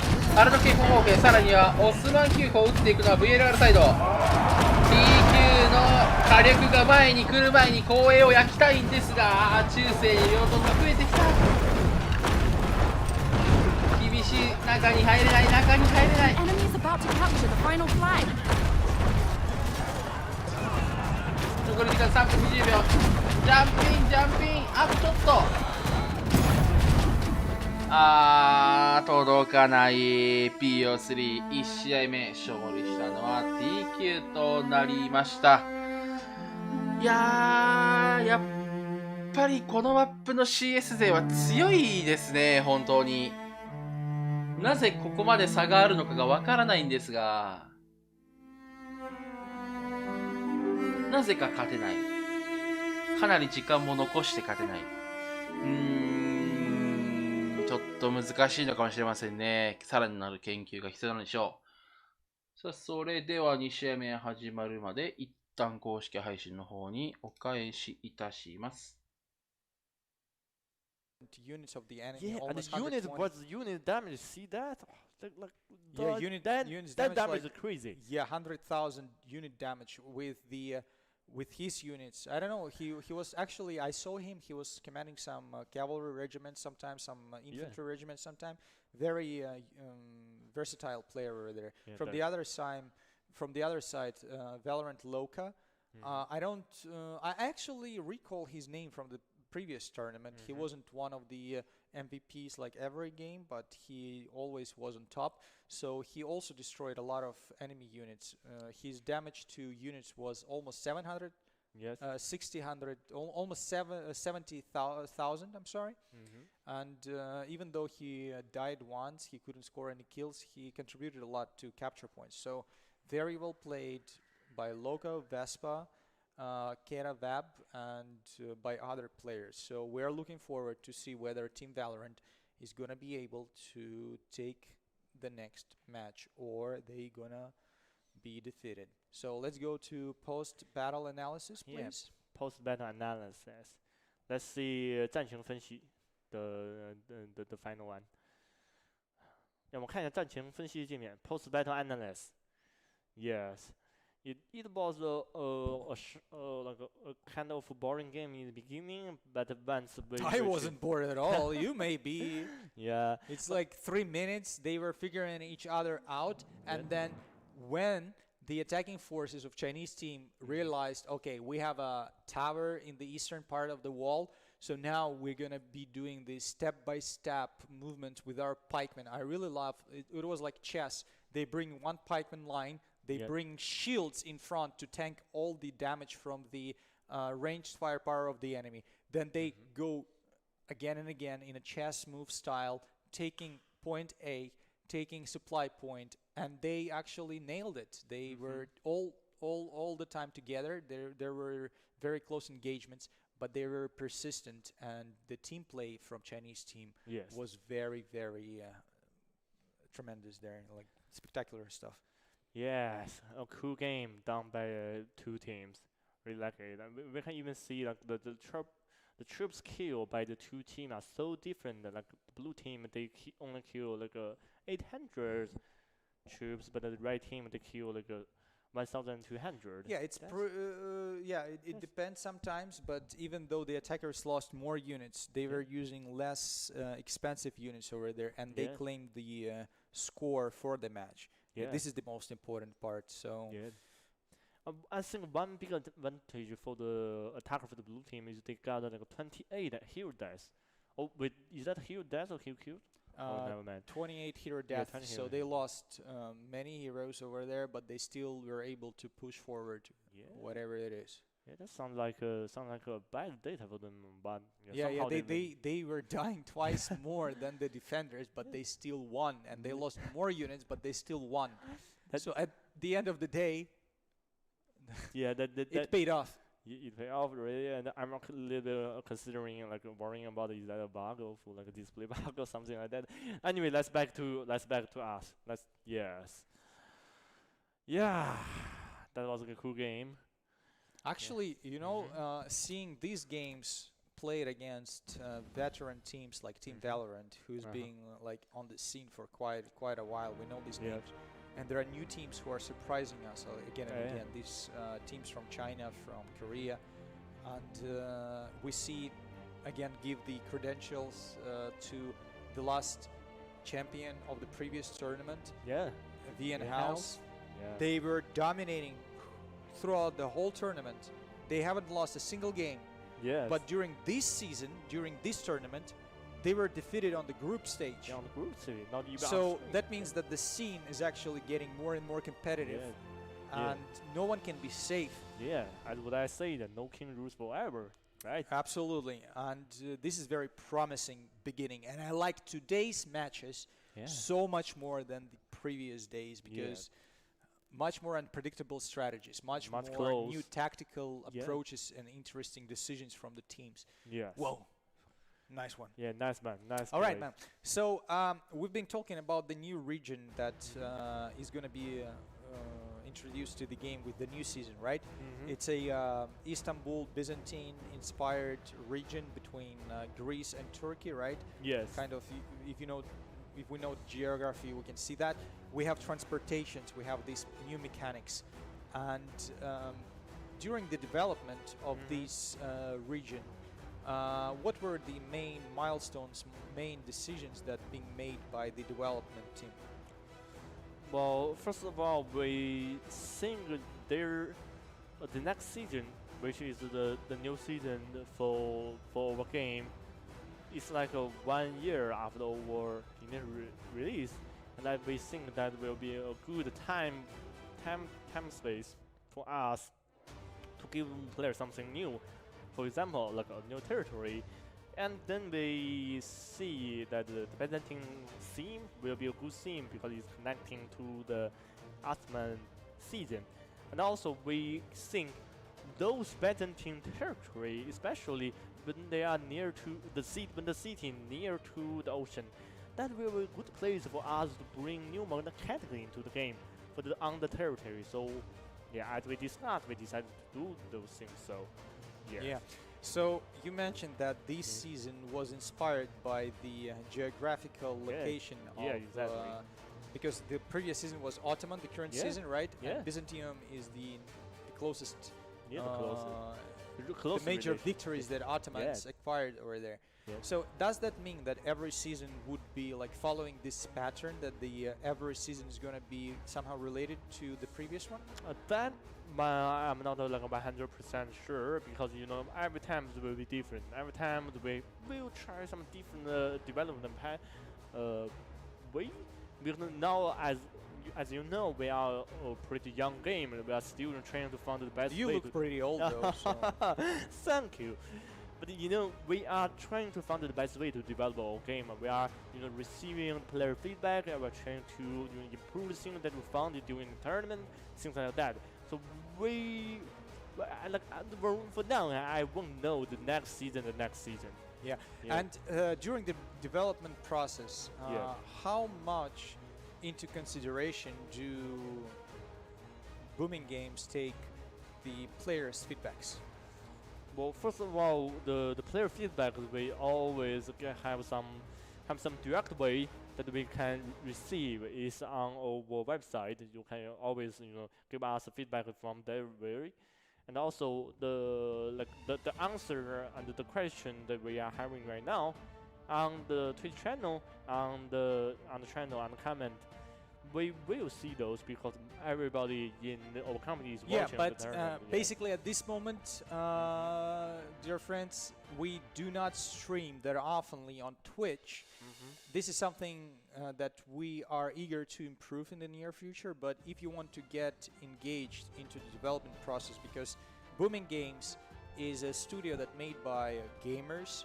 We're not some studio that is being ruled by corporation spirit, so we're very open to the ideas of those people like you are, because we are the same players as you are.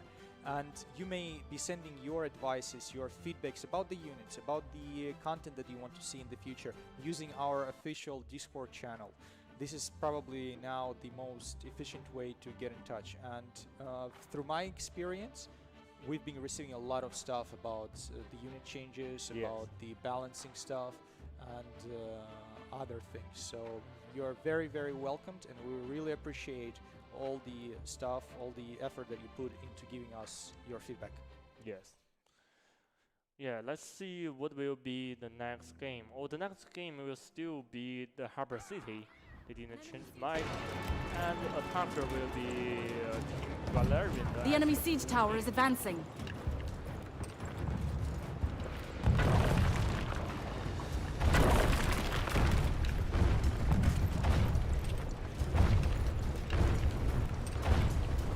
The enemy siege tower is advancing.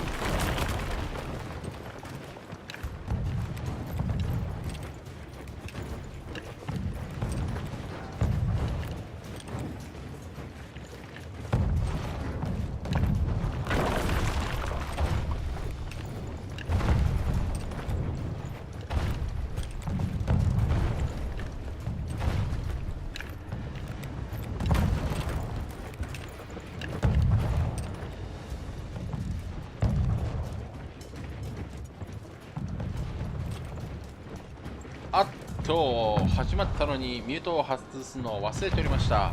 さあ TQVSVLR の BO3 2試合目スタートです。先ほど映っていた画面では、少し注目なのはちょっと長距兵が採用されていましたね。 CS サーバー TQ 側に使ってくるんだなっていう風にちょっとびっくりしましたが、先ほどの試合と攻守が交代して、今度は VLR が攻め TQ が防衛となっております。攻め側は開幕かなりの数オスマ9砲を置いての階段への砲撃始めるのが一般的な策にはなっているので、それをまず始めていきたいですよね、攻め側としては。Left siege tower is advancing.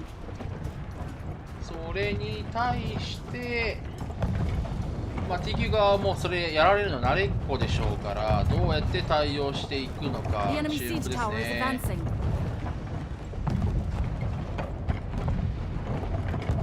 さ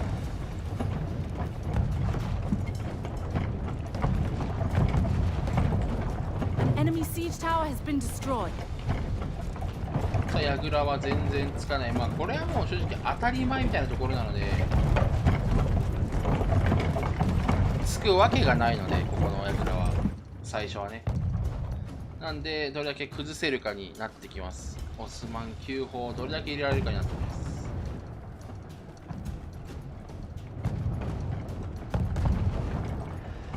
The middle siege tower is advancing. あれだけ後方兵、どこまで出してきてますね。T 級サイドはそれを使ってまでも The left siege tower is advancing. 壊していきたい櫓があるようです。 The enemy battering ram has reached the gates. さあ中央破壊できますね。これは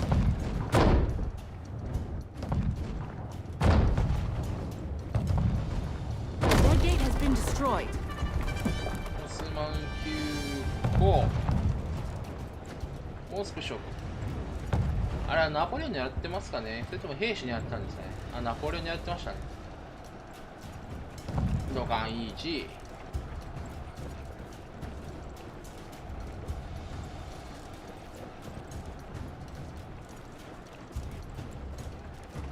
武将が1です開幕入ったんですね。これはおそらくクロスボウでしょうか。そして兵士にもあまりこう特殊なところ、まあ先ほど言った長級兵以外はなさそうですかね。 The left siege tower has been destroyed. また櫓が壊れる。 The right siege tower is advancing. 階段に向かって撃っていきたい VLR サイド。 TQ がどう対応しているのか、防衛のラインを見せてほしい。カメラさんお願いします。もし私の心が届くのであれば、防衛がどこに兵を待機させているのかみたい。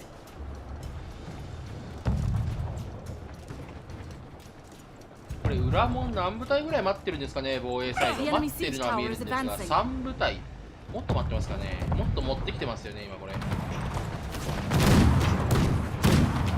あるの持って攻め込んでるんですか。いやー VLR 面白いことしますね。そして入った中世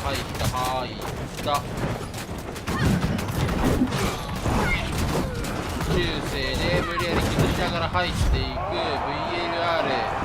TQ サイドはね、なんとか兵持ってきたいんですけれども、まあちょっと入ってくる武将の数全然違いますよね。12345678910人ぐらいですか。もう余裕で半分以上の兵士を持ってきての攻めになっています。 The right siege tower is advancing. 騎馬突の音が聞こえますよ。どこに突撃したんだ。さ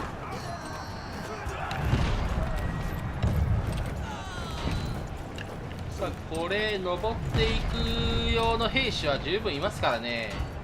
The left siege あ tower とは has 階 been 段登り始 destroyed. めたらそのまま取れるでしょう。正直投石もありますし The enemy ね siege。tower is advancing. まあこういうあるのみたいなやつにどれだけ削られずに前に進めるか。ああいい加速。あ、中世来た。推進撃った。返す推進は撃ちましたね。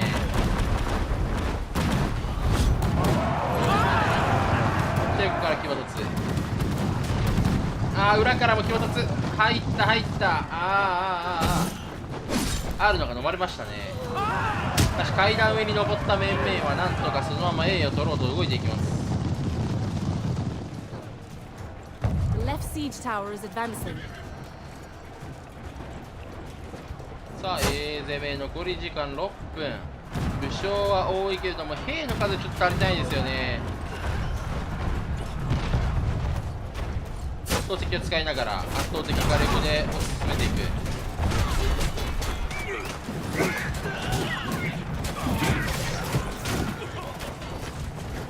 さあ A 中排除して A のゲージが進み始めます。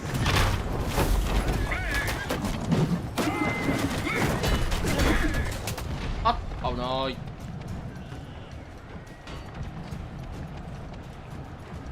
さあ TQ これは A を捨てる判断で VLR 残り時間9分。さあどちらの補給攻め始めるかですよね。基本的には近い補給攻めることが多いんですが、そこが硬すぎた場合反対補給を取ってから攻め上がるっていうのも手ではあるので、さあどうする。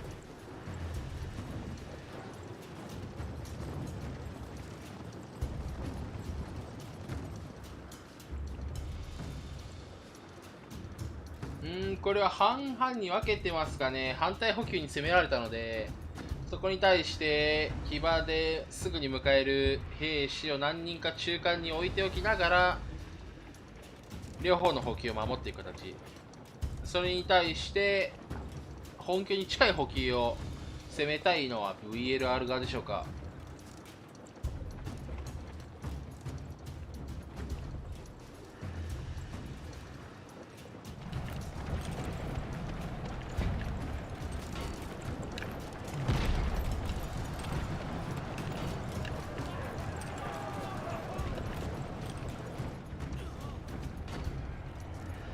さあここでの戦闘は景色が綺麗に入ってしまったためにちょっと BL 側は損してますが、まだ戦いそうですね。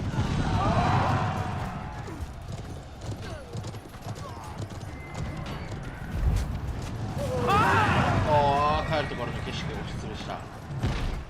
そしてまたこれ裏から入って補給狙ってますね。奥補給。さあいった投石打ちながら、しかしこれは安い盾。オスマンも置いてこの補給取る気満々ですね。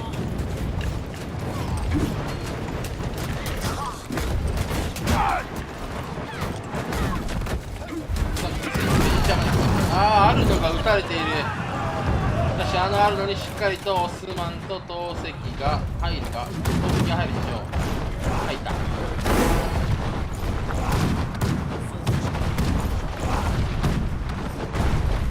推進し始めたタイミング、スキル打たれている。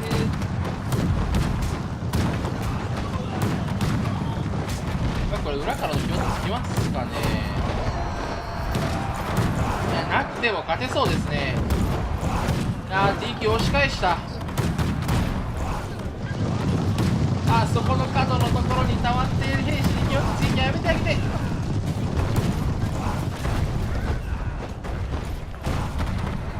ベネチアと10兵なので簡単には抜かれないんですが、推進から引っ張っていく、中に入っていく CC 持ちの武将。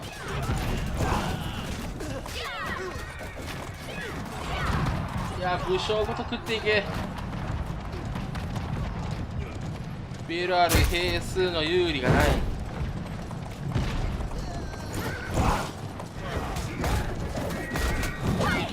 最後こっちの補給まだ落ちてないんですかね。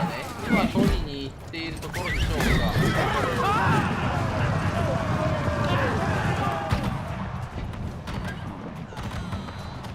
この補給確保したのは VLR 側。 TQ サイドとしては本拠ともう一つの補給を守る形になりました。鎖はすごい位置入れる。これ景色か、景色ですね。10兵を枯れたらいいなの景色だったんですが、あまり効果的にはいかず。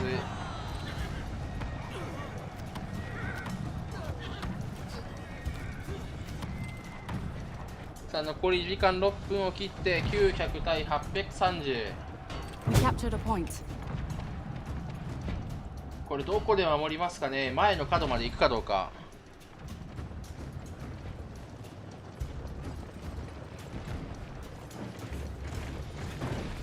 前の角まで行くんだったらちょっとこう機会も考えておかないといけないんですけれども、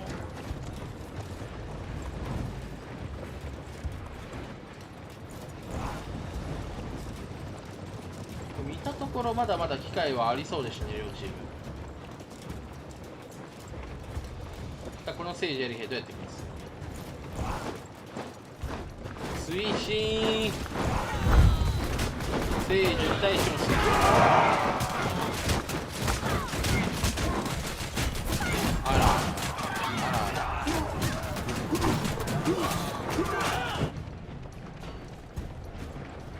さあだここで無理やり上がっていったのは VLR の面々、そこに騎馬突撃鎖屋が入る。で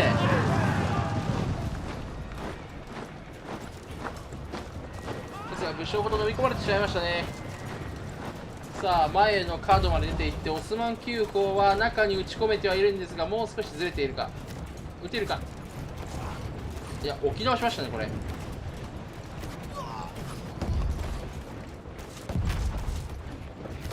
さあそして反対補給側へと兵士徐々に登っていっていますが、大丈夫かあれ。あっと騎馬がいるところ、鎖屋がいるところに投石。さ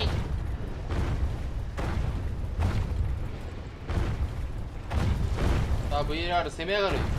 12345ああ、まあまあいいところに強奪入っていそうでしたが、推進使いましたかねこれは。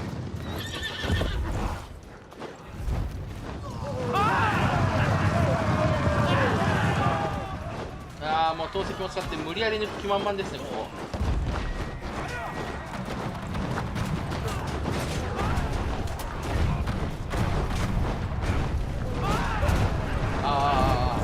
ここを抑えきれないときついと VLR、 逆ですね TQ。 そして VLR はここのウェーブがかなり大きいぞ。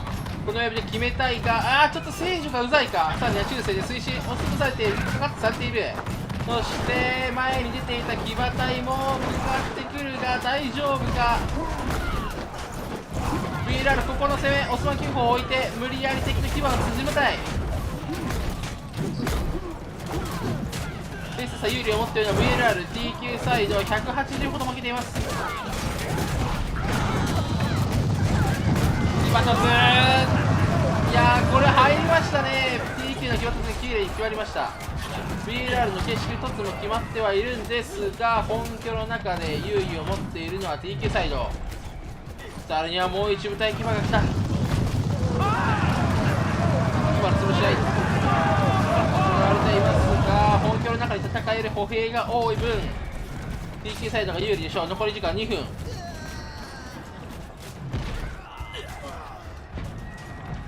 ここで540人兵士まだ残っているんですが、 VLR としてはこれ補給をもう今から攻めている暇ないですからね。補給攻めている暇ないんで、もう攻め上がっていくしかないんですが、答えることにカットされていますからね。あっと推進は綺麗に入りませんでしたが、また騎兵飲み込まれた。さあ TQ の兵士を倒してくれ、中で倒してくれ。武将型3人4人中に入っている。頑張れ押し出せ VLR。 ここに押しますけど置いていく。置けるか、置けた置けた置けた。さあこのスマキ砲どこに撃つの。かなり近め。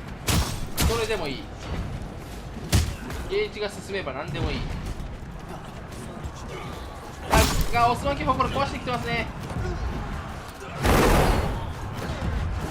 もしかして捕まえたぞ。武将を倒せるか。両チームの武将が中に入っていますが、兵士の数で有利を持っているのは VLR。 中に入れない TQ サイドですが、どうなるか。オスマンキ砲で焼いていく。 VLR あと少し押し出せればいい。だが残り時間1分を切っている。武将が入ってくる。押し込め出た。いやーまた入ってきた。いやそして裏からも入ってくる武将がいる。オスマン9砲が撃たれる。本拠内。いや武将押し出していって、さあ残り5人倒せ VLR。 頑張れ1人倒して、あと6人が中に入っている。槍を倒せトーナテを倒せ。あとちょっと倒しきれ。残り時間16、15。また入ってきた。武将を倒せ兵もいる。頑張れ押し出せ。プレイヤーを倒せ。ガルティメットで時間を稼がれる。頼む、あと少しなんだ。ゲージが進まない。倒した押し出せない。いやーあと少しだったんですが、ピオ3 2試合目勝利したのは TQ となりました。そしてこの結果によって BO3 勝利したのは T 級となりました。いや、おめでとうございます。Did you well play? そして大変残念なことに、もうこれで一旦 AP サーバーのクランは全部土をつけられました。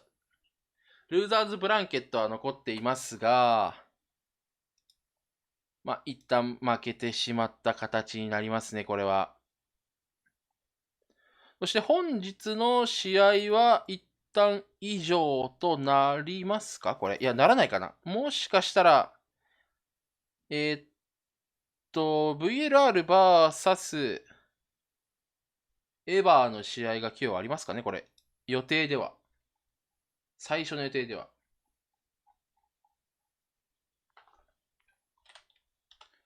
確認してくるので少々お待ちください。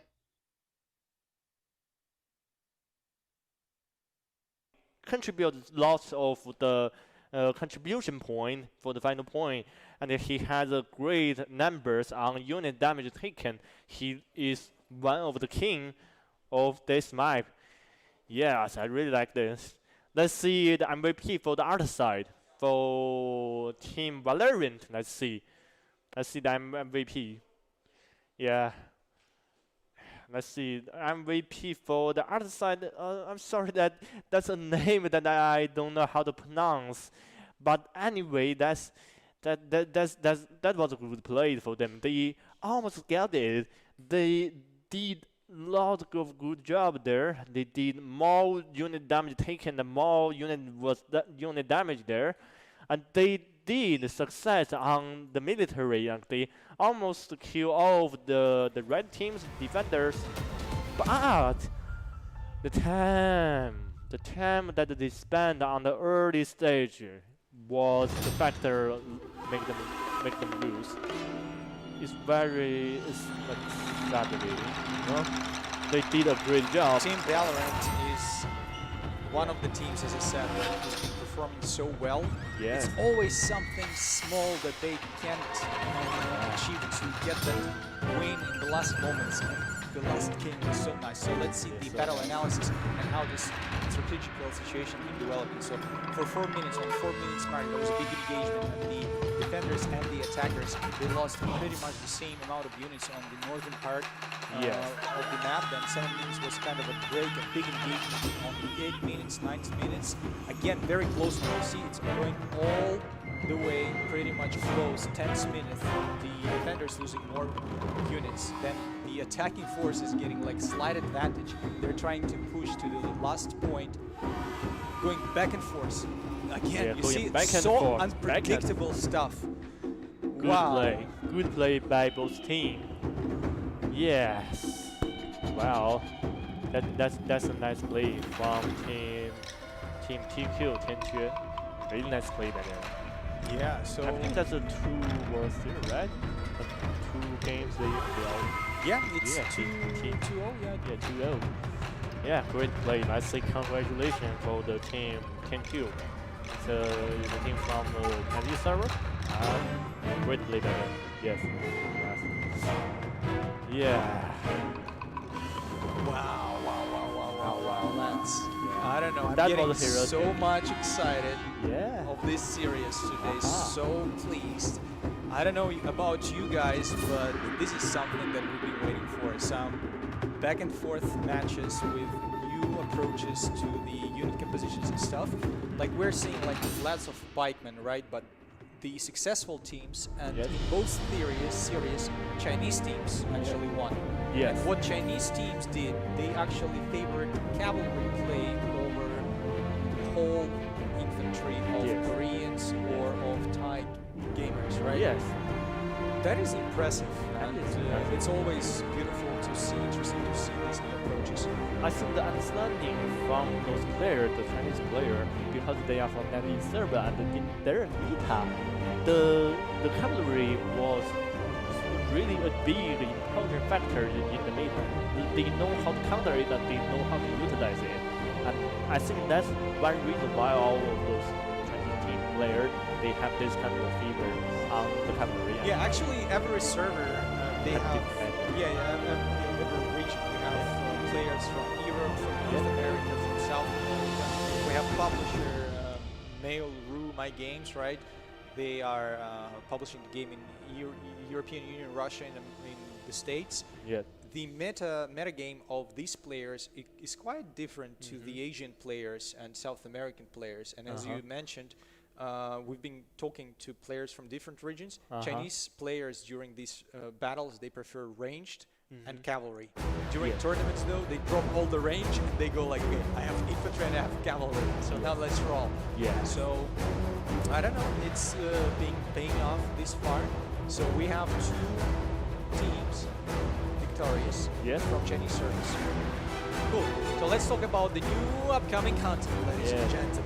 The preview pictures of the next season. Concept. Let's see content. So that's something we want to preview today, and as a player, you always can guess what's coming out. Let's see. All right. So that should be giving a lot of information to the players at this moment already.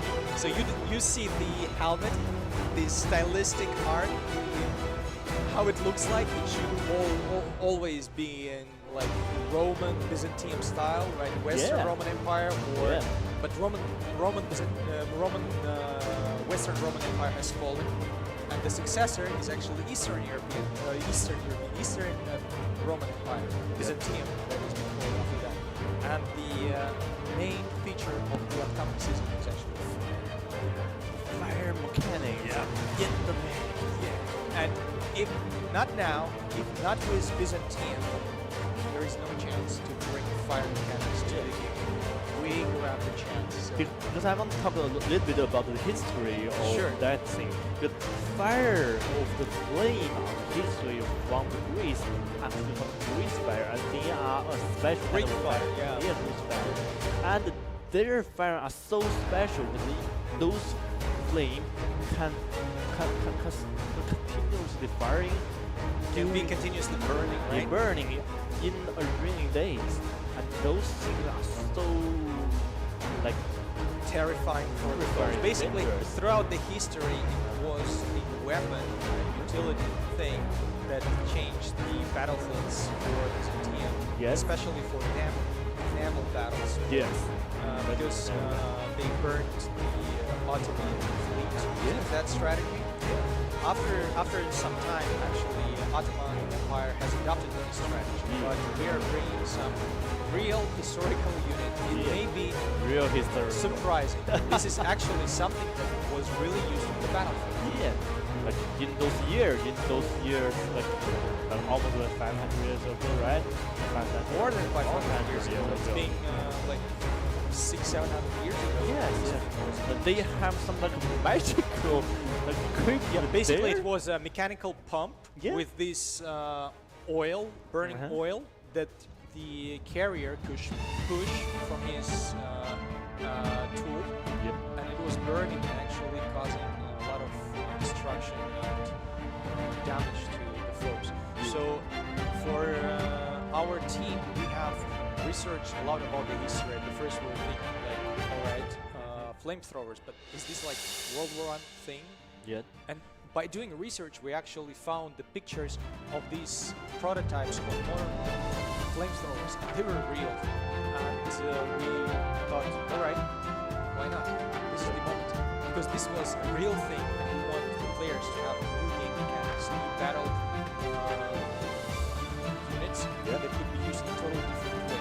So this is one of the units that is being introduced for the next season. Yes. And let's see what will they show up in the battlefield. Yeah, that's what we are talking about, right? Like they will attack the continent place, and they will using the flame there, and they will prove that they are king on the battlefield with their flame. Well, it's quite a debatable thing, because the unit throughout the history wasn't ever dominating the battlefield. In the game, it's more like a utility unit to just control some space, but not to change the whole perception of the battlefield, medieval battlefield. Because when you are developing a game, especially with some thematics like Conqueror's Blade is a medieval battlefield thing, it's a very, very visible balance between what you can bring and what you cannot bring.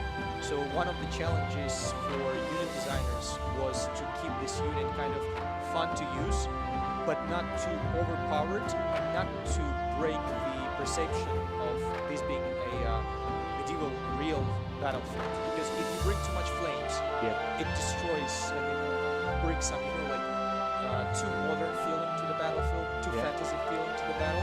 And we've been very, very careful with that. So we are trying to make this unit to be kind of a unique approach to the gameplay without breaking these thematics of the medieval battlefield. So we'll do our best to keep this on the right track. Keep it fun, but not to be breaking.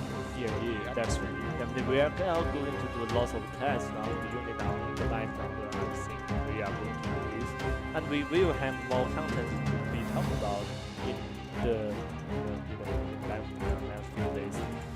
And also, so keep tuned. That's for sure. We're gonna tell you much more about the upcoming units during these series. Like we have matches September 16th, the day before yesterday. Today, September 18th.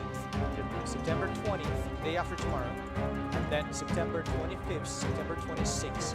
Throw your messages, throw your questions to the stream, to Discord official development teams Discord. Let's keep in touch and let us know what you're thinking about the game, tournament, and glances and glasses that you can have that after today. I will. Even if you won't allow me. Alright. So, Lance, every unit that is going to be introduced for the next season, right? It has their own role on the battlefield. What can you tell the viewers, the players about these flamethrower pre-fire units? Well, the flamefire, their special abilities. They can. So they will have some special ability. Yeah, they do. Like not that kind of special ability. Their ability on that. Special. No, not special. Just kind of ability. Just right? kind of. They can walk. They do walk. And they can run. Oh, that's and cool. they can run. They can run. They can run. Wow, that's a revolutionary decision. Gaming industry like Ubisoft and Blizzard. Like, oh my God, they made flamethrowers running. Oh guys, come on, we need to hire new people to catch up with booming games. The special things about they can shooting the flame with a long range. But they have long range. Kind of long range, like 10 meters long. 10 meters. 10 meters. No, 10 meters is pretty close combat compared to archers and matchlocks. But imagine like middle camps, warfare. Especially a siege battle, right? Yeah, on siege battle on the battleground. Imagine you are there and you are facing I don't this want to be doing that. Yes. I prefer watching the stream, Conqueror's Blade, using my mice to. I don't want to go there. Thank you. Too bloody, too brutal, Yeah. I got. So, what was the main challenge about this unit? I recall this design decision about the look of the unit, whether the flamethrower should look historically accurate as we made it now, or there was a prototype of another kind. Do you recall that? Yes, we actually do lots of research. We did lots of research about the history, like how they are wearing, like the flame they are using are really dangerous in the grease fire. So when they are using those things, they have to be specific carefully, and they have to wear some special kind of glaive and the special armor so that they. So what is the tier of that unit? How expensive that unit is? Yeah, for the flame firing unit will be T5. Tier 5, right? Tier 5. So it's an elite high tier unit. High tier.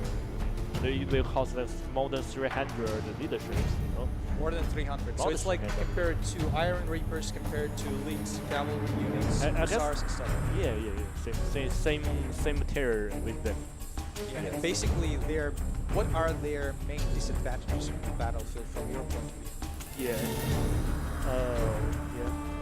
The advantage.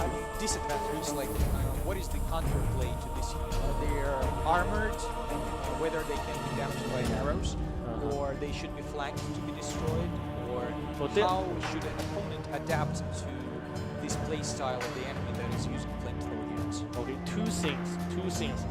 First of all, they are low in number. They only have like 8 people in a unit.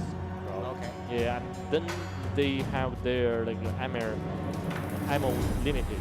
So they have ammo is pretty limited. So Yeah, you pretty need to limited. be staying close to supply points to recoup with new oil, right? Yes. So they can be kind of compared to javelin in that regard, or not?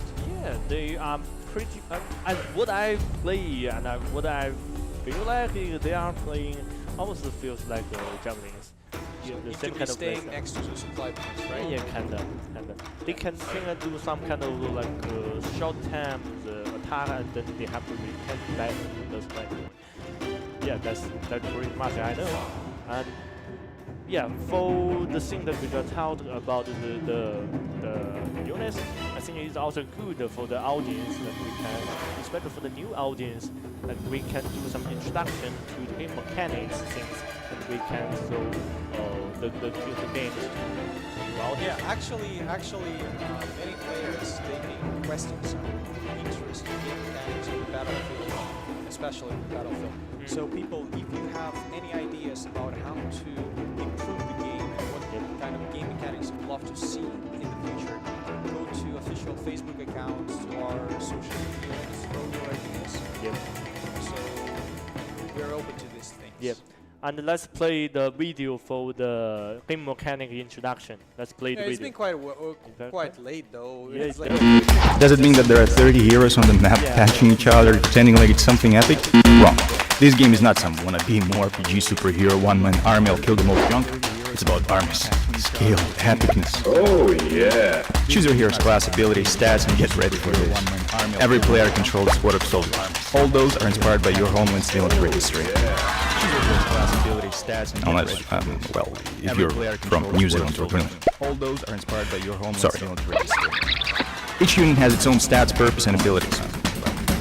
Troops come in different classes and variations, like spearmen, archers, pikemen, crossbowmen, javelin throwers, matchlocks, cavalry of all kinds. But you can't just spam those with units like crazy, you know?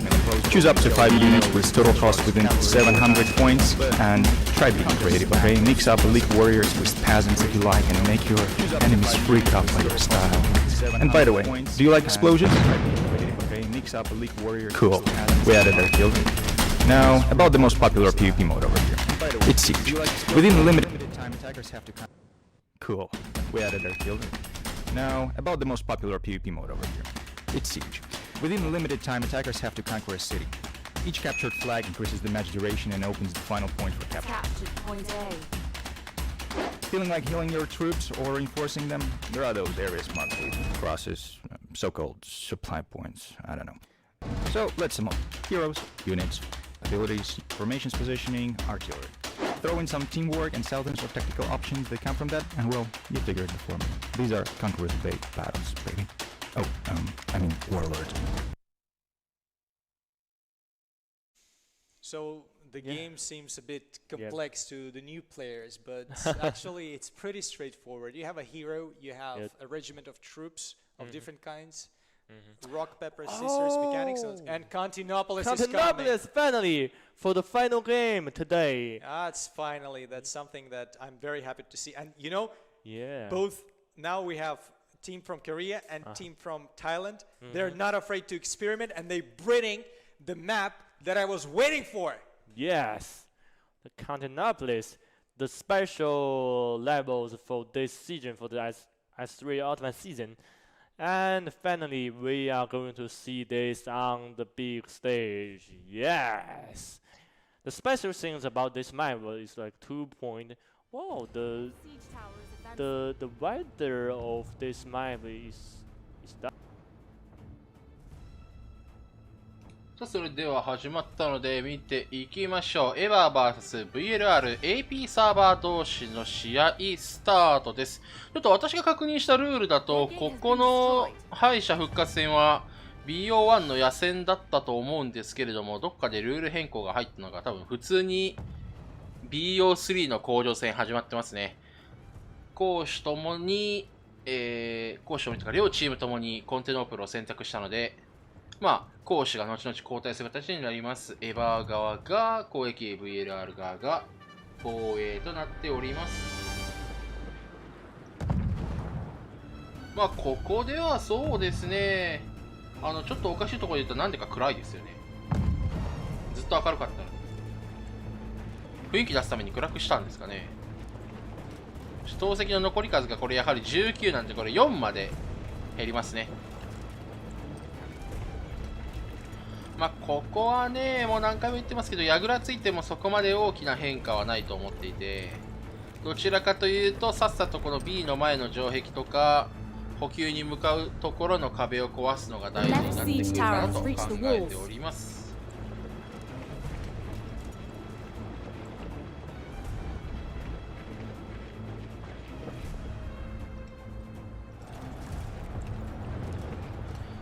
おっと、ここで1キル入ったぞ。これはどうしたんだ。そして櫓の上に登っていってオスマン砲を設置し始めそうなんですよ。これはエヴァーが起きますかね。オスマン9砲置かないかな。いや起きましたね。さあこのオスマン9砲どこに向かって撃っていくのか。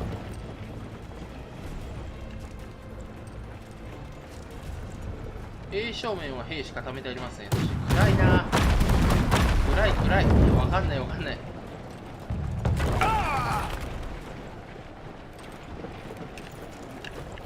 両チーム、まあ少しやはり攻め側が兵士の数は多くなっていますが、まあ大きくぶつかり合っていることはまだないですね。オスマン9砲撃ち始めましたね。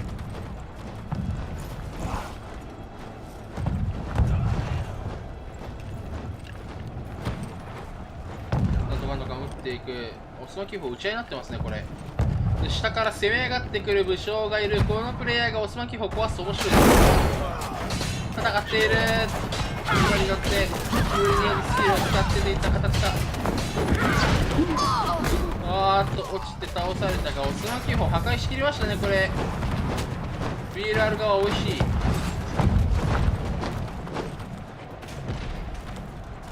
さあエヴァ攻めが一つ潰されてしまいました。さ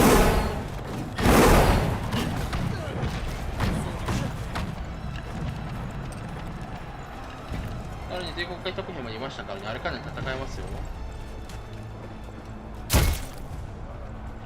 さあ B 攻めからいきますかね。櫓上からの階段降りと城壁の穴とっていう形になりそうですが、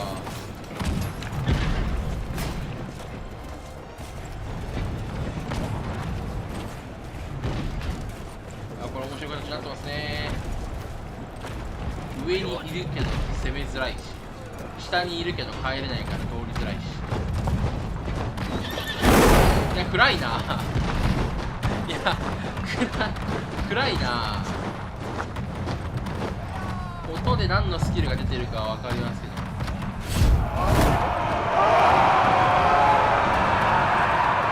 あこれは階段下からの突撃ですかね。ちょっと完璧には見えないですが、推進も聞こえてきているので、おそらく細道が階段のエリアにある B ですね。 B 中への突撃とさあ A 踏み始めているのはエヴァ、しかし B は全く踏めていません。歩兵でなんとか押し込み始めたい。 A への陽動は終わりました。さあ B 防衛できるか。 VLR サイド、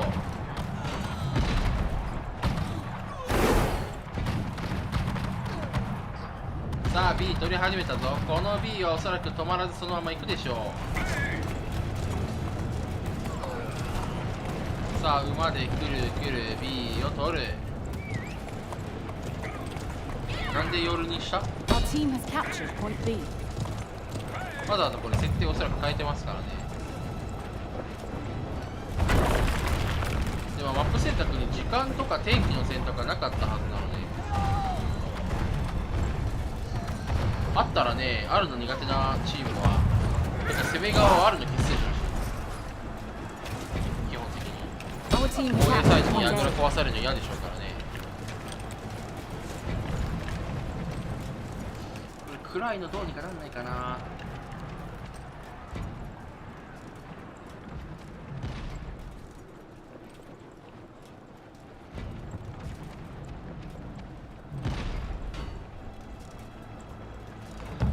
さあ C への攻め込みを行っていきたいエバーサイド、流れ込むことはできませんでした。 VLR の防御をオスマン級法で崩してから入る形になっていきます。この壁は壊れている。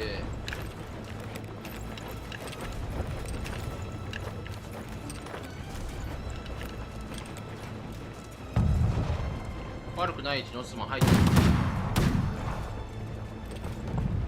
さらにはあるの。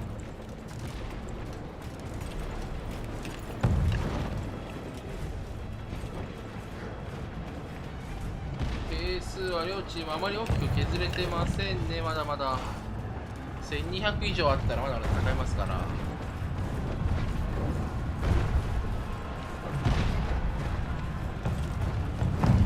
しかし本当に画面が 見えねえ暗いですね。パッと見で何の兵士か全然わかんないです。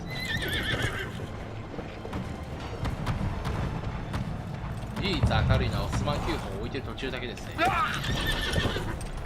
これちょっと OBS でなんとかできないか検索してみます。ちょっとこれさすがに暗すぎる。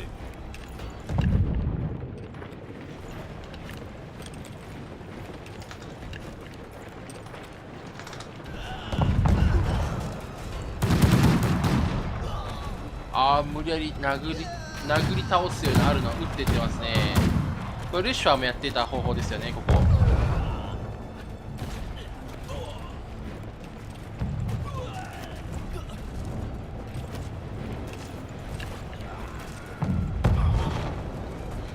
ちょっとできそうです。やってみます。やっぱできなさそうです。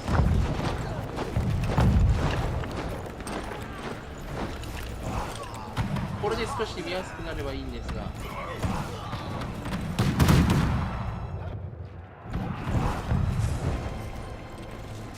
さあ両チームまだまだ補給は手が届かないのはエバーサイド、それに対して VLR アルノ結構砲兵出しているので、これ倒されるとちょっとコスト的にきついプレーが出てくるかもしれません。あっとこれ裏に行くふりをしていたプレーたちが入った中に流れ始めたぞ。さあこれ正面からも入ってくるのか。さあ来ましたね。両チーム中でのやり合いが始まる。呼吸が取れてないので、これワンアタック決まると結構大きいんですが進まないですね。さあ中の中世とかの打ち合いなんです。これ青と赤の色が見づらいからどっちの牙かわからないんですが、おそらくエバーサイドの景色が入りましたが、あまり大きなダメージになっていません。両チーム中世の打ち合い推進の試合ですが、これは防衛サイド VLR に勝利の旗が上がってそうですね。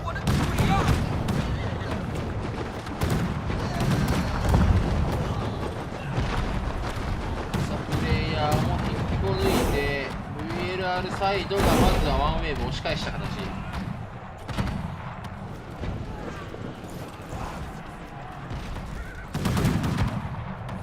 この補給落ちますか。もしかしたら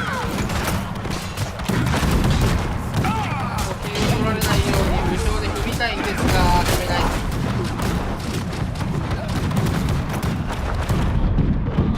踏めてると結構楽なんですけどね。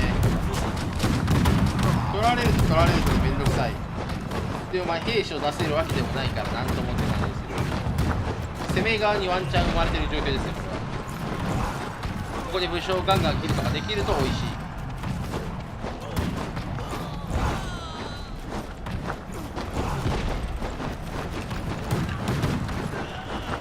あれの蛍光砲兵すごい近い打ってるのをあれ倒しに行くしかないな。朝になってきた。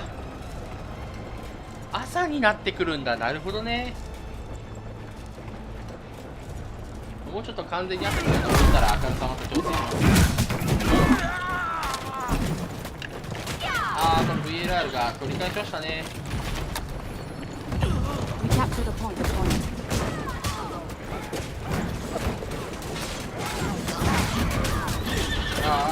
裏門待ってたベネチアがそんな感じじゃないですよ。このマップはそんな感じじゃないです。何か運営さんが変えたんでしょう、設定を。ブルームを立てるときあるの多いな。要所に毎回いるイメージ。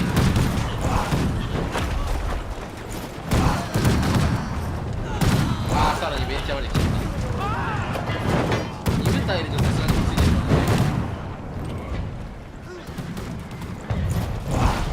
と C が組まれてたんだよ今。大丈夫か。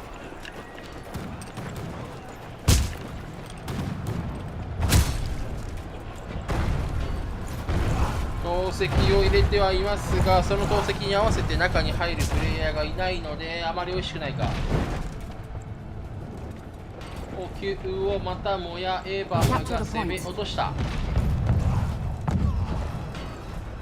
まあ防衛のオスマンもここ効きますからね。ここ入りますから、どう乗り越えていけるか。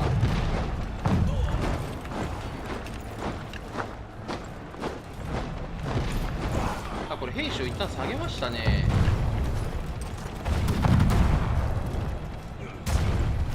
そして城壁の中にも入れていく。乱戦になってから戦う兵士としての置き場所ですね。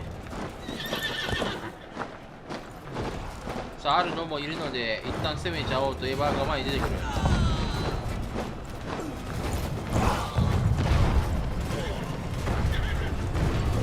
中でのやり合い、武将が入っていますが、これは順次進んでいくぞ。そしていいところにオスマン警報が入ってんな。これまた前武将が入れない。 VLR が押されている。エヴァーサイドの兵士がどんどん武将をキルしていく。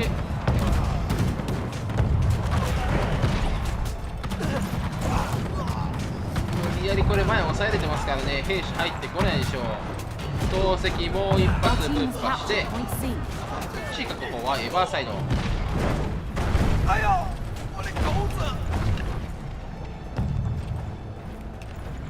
さあここでどう守ってくるか。本拠の守り方は少し前気味でも守れますからね。補給を取らせないようにここの2箇所のルートを潰すということもできますが、それしてこないですね。さあ明るくなってきてそうなんで一回ちょっと変えてみますか。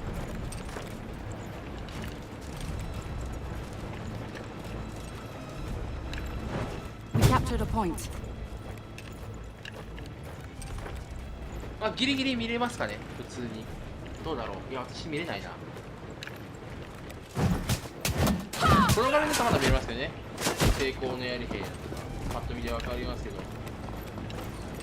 しかしここに持ってきてるんですね。近距離割と最強クラスの星の兵士。狭い密集するところに置いてるイメージです。少しでも敵の兵力を減らしたいっていうプレーなんですかね。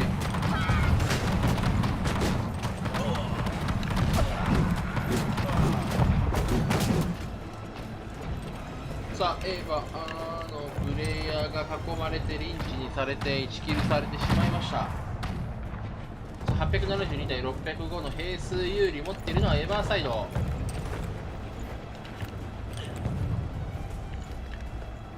オスマキ砲置きまくってますね。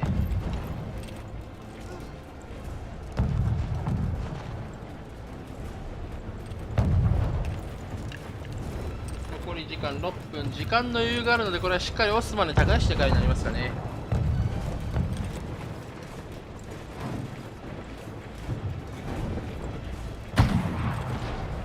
各チームのオスマンの位置が見れていいですね。これはオスマンタイムが。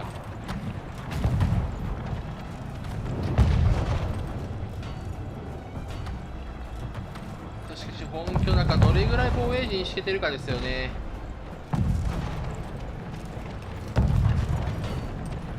なんか言ってましたね。屋根があるところに兵士をどれぐらい立てるか。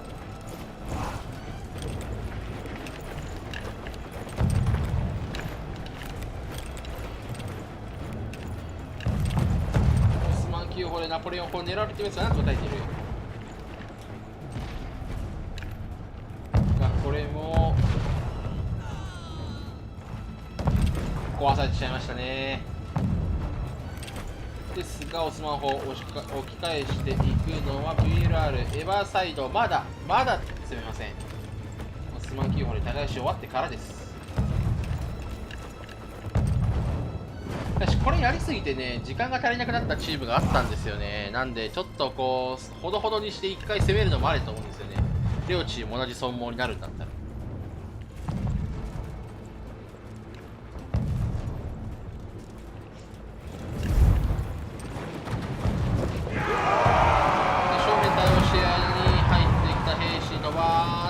セイントがかなりの量いますね。弓の位置が低い。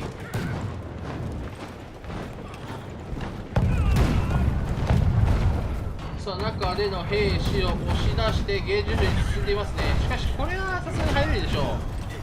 いやこれ入れないぐらいの人数来るのか。正面からの兵士が入ってるの。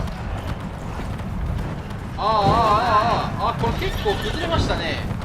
VLR 防衛できないか。エバーサイドの兵士が流れ込んできて武将が3人落ちている。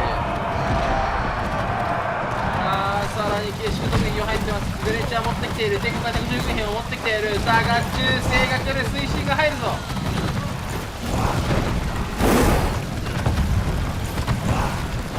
残り時間4分切ったタイミング。 VLR 急いで兵士を持ってきたい。中に時間を稼ぎたい。ただもう時間がかなり厳しいか。中世を持ってきた。中世を持ってきた。この中世でいかに崩せるか。しかしそこに同席。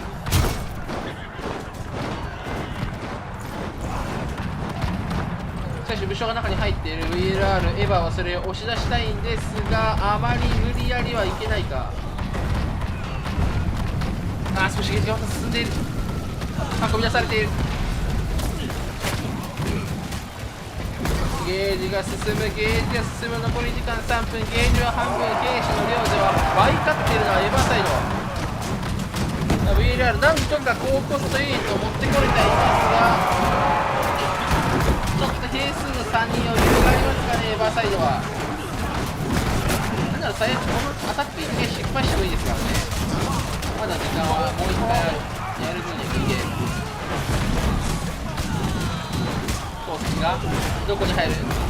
ドカンドカン。いや武将のところに飛んでいく。投石できる。兵士のようなんとか耐えていっている。エヴァーサイル大丈夫か。 VLR が耐えているぞ。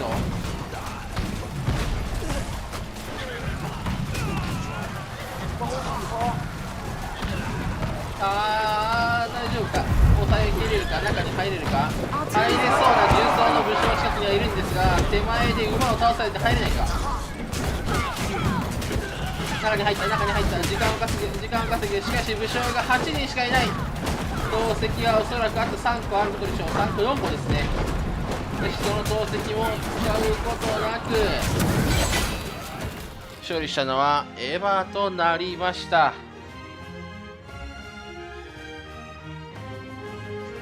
いやーしっかりと AB あまり無理せずに取れたところ、そして C が時間かかりましたが崩せましたね。その後はもうオスマン9歩と投石で耕して終わりだったという感じでしたね。それでは2試合目が始まるでしょう。お待ちください。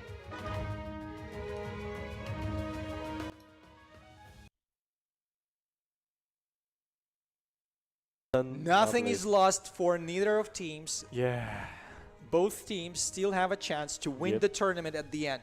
Today's stage only shown one defeat for each of these teams. Now they're fighting in the lower bracket. So the winner of this series is going to have a chance to proceed forward throughout the tournament and try to claim this win. So Team Valorant is still are in the game. We are seeing that. And Ever Guang Yu, congratulations. Congratulations to your team.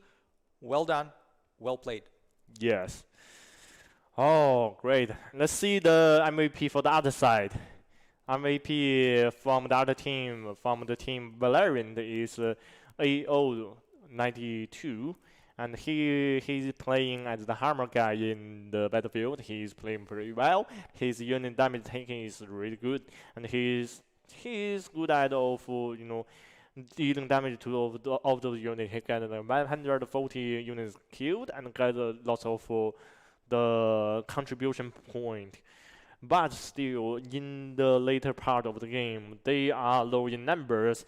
They don't have that much of units, and in the final, they lost the fight. And really like the scene that happened in the last moment, because in the last moment, you don't see any Eye Reaper, you don't see any Impactful Dart, you don't see any Dual Blade cavalry. You see lots of low leadership sheriffs. Yeah, both teams were trying to utilize a lot of infantry in this fight. And it was like, okay, I'm going to be losing units, but I'm going to be doing my stuff. And slightly it was being done Yeah. better by team from Korea, Team Ever. Yeah. So let's go to battle analysis They right bleed now. the last blood in their body. Yeah, I like Yeah, that. but they still had a lot of troops left. Like if this battle would be going for the next 10 minutes, we'd Yes. see a lot of fighting over there anyway. Anyway, let's see the post battle analysis. Let's see the 战情分析. Oh, huge Yeah, city, man. huge This city. this map is so vast, so Yeah. big. Yeah, And you can see the fleet, right? Or Yeah. the ships. the ships are from the other map. Yeah, so basically the forces of both teams were spread between point and B at the first, then big engagement that slightly was won by the defenders. Another engagement at 8, 9, 10th minutes, very close, but every engagement was bringing attackers closer and closer to the final point. They capture point A, or capture point C and B, and they moved without any hesitations to the last point, and they did what they planned with the same manner again and again. Yeah. Very well done. Yeah. I see the minute 12 and the minute 15. You see those curves there. It's like a crazy combat going on around there. Like for both teams, it's so close for the most of the time. Like it's so intense. Yeah, game. just slightly, almost like we have like four major engagements. You can see the graphs jumping, right? Yes. And 3 out of 4 were won by the attacking forces. Pretty impressive performance from Team Ever of Korea. Yeah. So are you finally satisfied with seeing your favorite map? so satisfied? So this is your favorite Like, map, right? Yeah, that's my favorite map. Last time you told me that there was another favorite map, like 10 minutes, like okay, 40 minutes ago. Yes. For the world for No, whatever. Let's make sure. So what is your favorite map? This one or the previous one? For this tournament, the content list. My favorite map. Okay, so he My changed favorite again. map. All right, Yeah, my all right. favorite map. I don't trust this guy Yeah, anymore. yeah, because I was a part of the design the map things, you know. You just say Yes. that you're a map designer. Now you are not a map designer. You're Yeah, not a part- I'm a map designer, but I design a different map other than the content list. Content list done by other guy, but I still like it. So Yep. your favorite map in the game is the map that's made by another guy. Yeah, currently I have to say that outside. Yeah, but I will That still makes working on me it. that makes me wonder, you know. Yeah. Because that man is so beautiful, you know, so beautiful, and I like. So what's the name of the guy who actually designed it or drawn it? Oh, okay. I think I can say the name out loud. 圣彬，张圣彬，彬哥，牛逼，啊，牛逼。Yes. Like I like I like that one. I like that one. And also I was wondering like the night weather of that map because I didn't know that previously. I thought it only. I have think the it was daytime. cool. It's Like, so cool. It began it's so in the cool. night, then the morning has Yeah. come. That was so. The feeling is like an Yeah, epic film or something like that. Turned out that poetry Yeah. mode in you that I couldn't Yes, stand. yeah. I know. I really like that feeling. The feeling is like I really in that bad feeling. You know, I am the Yeah. last king of So Rome. Team Ever and Team Valorant Mhm. are toe to toe at this moment. Team Ever now has Yep. an advantage of one game in the Yes. series. Mhm. Whoa! So what do you think is going to happen during the next game? Will Team Valorant just roll away and lose that one, or you have some belief in them? Not sure because I'm not even sure like what kind of map that will they choose. I really want to see Conqueror again. Yeah. That will be cool. Yeah. We've seen Yeah. that in the previous series when Chinese team Yep. actually lost the first match, Mhm. and they were like, "All right, we don't care. We're gonna play the same Again. map again, Yeah. and we're gonna show you that we can win too." We will fight back. Yeah, Yeah. and they won the series. Yes. So let's see if Team Valorant is able to do the same, or they have something even more trickier, even more interesting that they prepared. Maybe they have something surprising. Yes. Hopefully. I'm still. Yeah. I was still in the last game. Yeah. So beautiful. It's getting closer and closer to the final results of today's tournament. This is Yeah. Booming Games, Conqueror's Blade, Lance and Morgan right here. It's new season is approaching. Byzantium, fire units, and some many other things that are gonna be quite surprising to the players. Hopefully in a good manner, of course. Yeah. So I believe that now there is a lot of mind games thinkings going on between both teams. Yeah. They're trying to figure out what to do at this moment, what to expect from each other, because Yeah. both teams were favoring infantry's play Yes. style. Yes. Maybe they will decide to change the approach. Maybe, oh man, that would be cool. Like go like full ranged army. Just Yeah. like, I want some chivalry here. All right, I don't care. Yeah, full range army will be Like- difficult. Totally ranged army. I want to be remembered, and they win. That would be, That- damn, that would be good, eh? That will be a moment Yeah. to be remembered. This is how you make the game. You're not playing for $1 million yet. This year. Yeah. Wait to that. Announcements are coming. But come on, why not? Do something crazy right now. Do this for yourself, for fans, for players. And just enjoy it, people. Team Valorant, Team Ever. Come on, surprise us. We're here for you. Oh, I can't wait to see what Yeah. they're gonna do. So great. So great. Yeah. So we Yes, basically now Mm-hmm. are going to release the new season. Mm-hmm. And what is next after that? Next year, how many seasons are planned for the next year?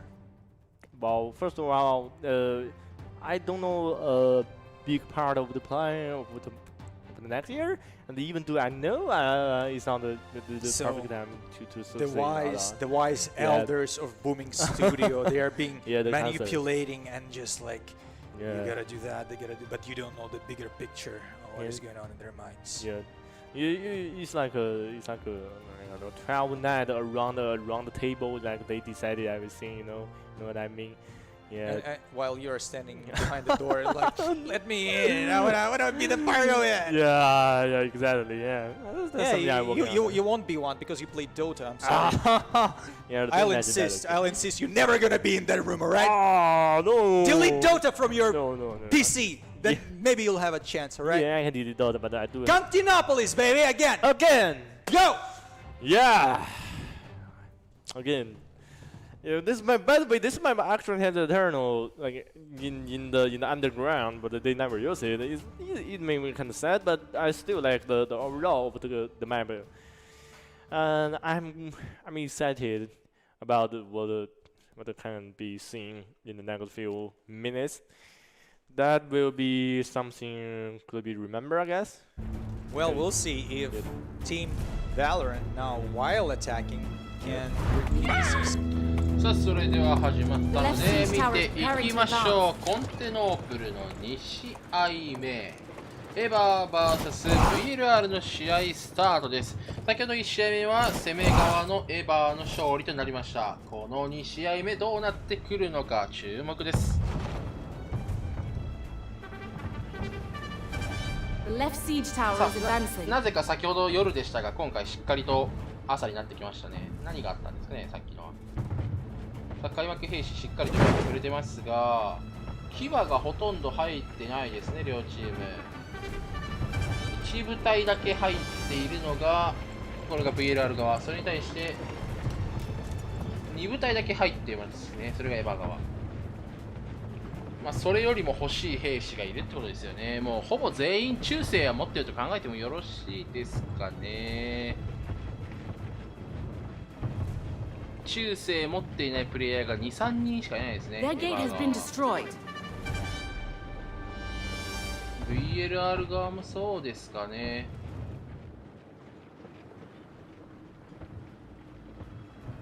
さあここ開幕なんですが、先ほどは櫓をつけてからすぐ城壁上の高い部分からのオスマン急砲を撃ち始める形見せてくれましたが、まあ、それはねすぐに対応されてしまっていたので、まあ、どうしていくのかですよね。そしてエヴァーサイド防衛ですが、まあ、ここは A、B で守りきれれば一番楽なんですよ The ね。 enemy siege 攻撃 tower もそこまで has reached the 遠く walls. ないし、まあ、崩れなければ。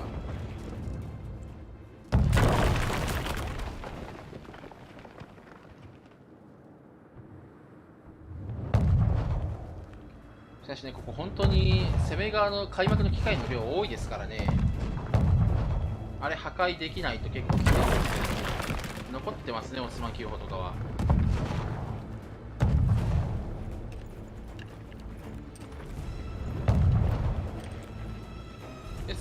か。まあエヴァはね、この後ろの方に大砲を持ってくるのうまいですから。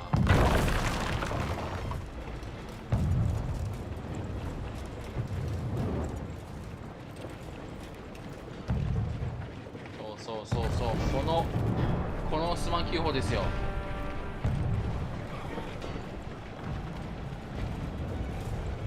このスマン9砲に苦しめられたルシファー。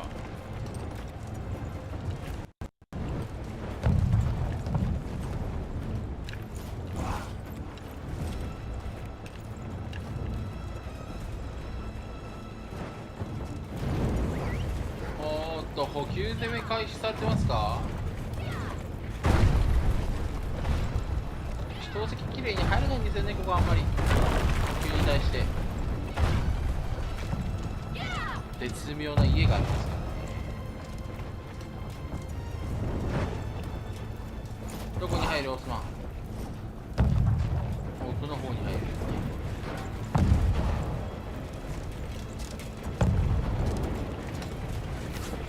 中世が来るか。こっちの9号当たり始めて、中は戦えていますが、補給これ戦えなくなると大丈夫か。いや、これ A ですね。戦闘が行われている。後ろを倒していくのはエヴァンサイド。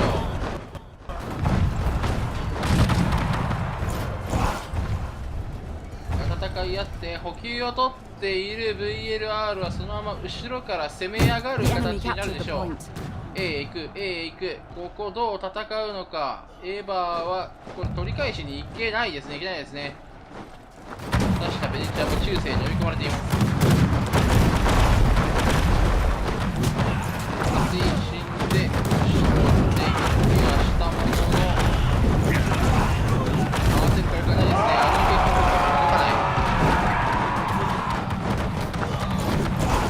さあ次の中世。オスマンに吹き飛ばされる。取り始めましたね。これおそらく遠足脱出できないでしょう。もう一部所だけど C に流れ込んでますよ、これ。行ってますね。これ A 取れた瞬間 C 進みそうですね。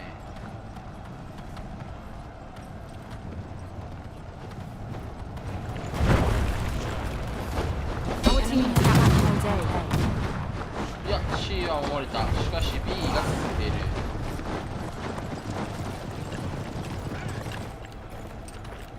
さあエヴァの C 防衛が始まる。残り時間はかなりある。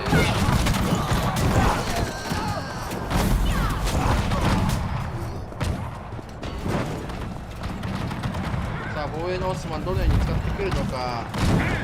そして RR はそのオスマンいかに打ち砕くことができるか。オスマンの数では有利です。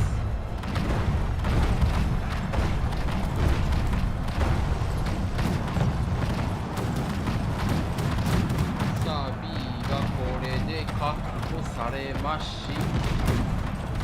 た補給の戦闘が行われていますが、これはちょっと R の警報砲兵までいますから少し楽ではないですね。オスマン出してもいいんですけど、あんま当たりづらいしね、ここは。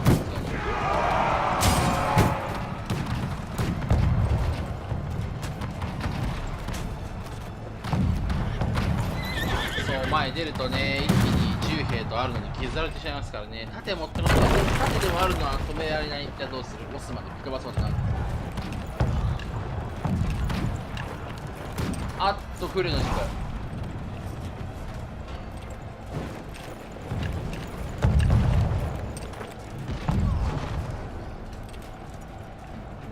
れは面白いし、投石入り始めましたが、急に入ってましたよね、一発。どちらのオスマンなのかによるんですが。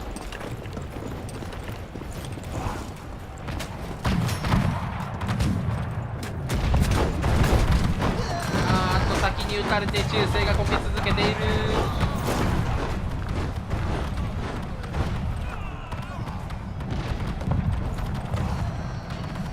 ガエヴァのプレイヤーが武将を切る。ところの入り口、投石を打っている。反応できるか。おお、反応しますね。下がりました。あ、その景色に入れないか。大丈夫か。早い。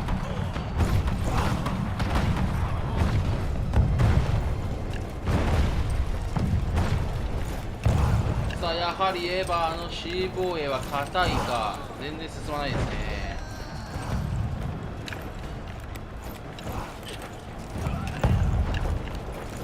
残り時間10分。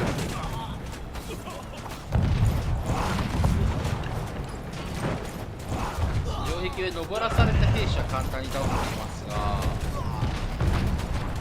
ちょっと人数少ないんで中世来たら結構厳しそうですよね。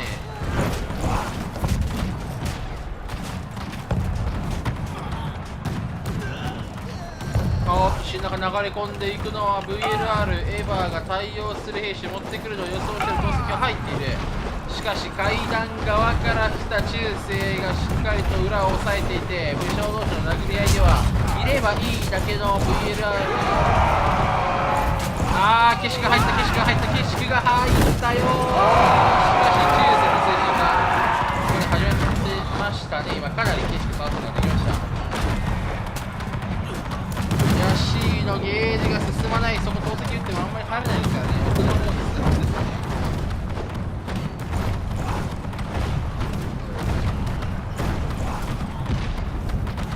入れない。そして防衛の隠し玉景色突っ込んで倒していく。さあ、武将5人落ちているな、エヴァ。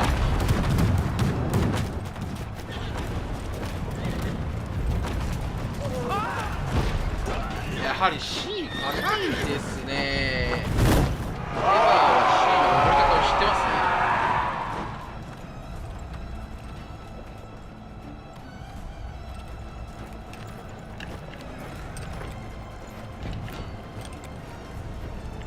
さあ、武将です。13対7。エヴァーサイドちょっと死にすぎてる気がします。おっと、これ1人いましたね。3ですがもう戻ってこれないですよ。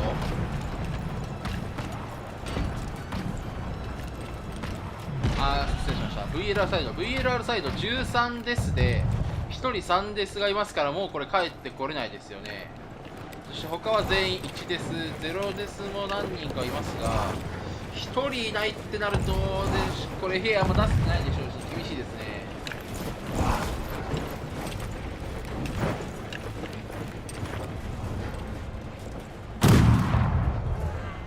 うわー、あるのがそこまで来てますか。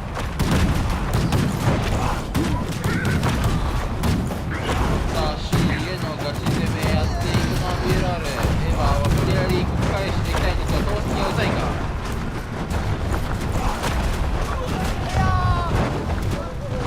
どうだ C のゲージが止まるか。いやー、騎馬と津が C の中をきれいに掃除していく。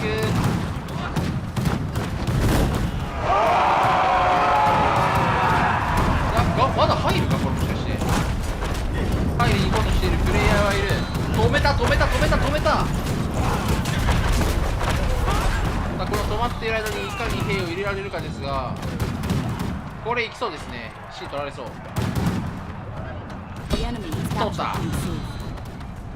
さあ、エヴァは本拠地まで引かなければいけません。武将が10人まで減っている。しかし VLR もかなりデス数かさんでるでしょう。係数的にも厳しいのはエヴァですが、オスマン9砲の付け方はね、両チーム分かっていると思うので、どれだけ残ってるかですよね、兵士を。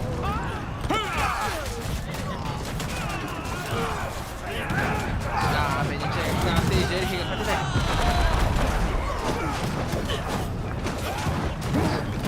攻め上がっていく VLR。 補給も取ってこれでガンガン攻めれますね。 The enemy captured the point.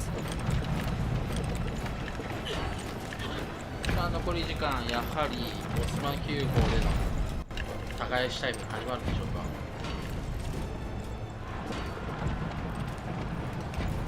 それに対してエヴァはどこに兵士を詰めていくか。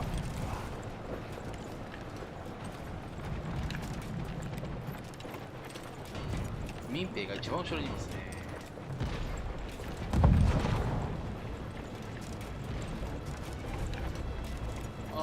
これどうなんですかね。結構武将倒されてますけれども、武将のデスは見せてくれないわけですね。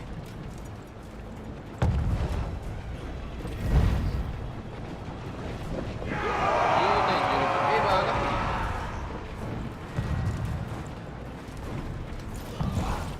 不利。ベネチアカットに持ってきて時間稼げるでしょうが、こんなのオスマン砲を持ってきたら終わりですからね。しっかりと逃げる、うまい、素晴らしい。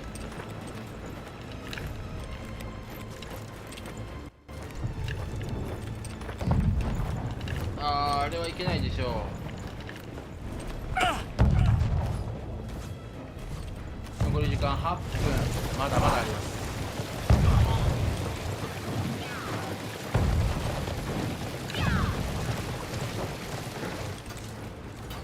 おっと、兵士下げていきましたね。VLR 何か狙いがあるんですよ。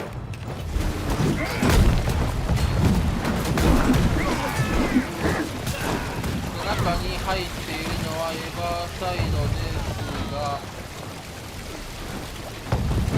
VLR の兵士をなんとか押しつぶしていって中での防御陣形を作れればいいんですが、あの警報攻撃置けますかね。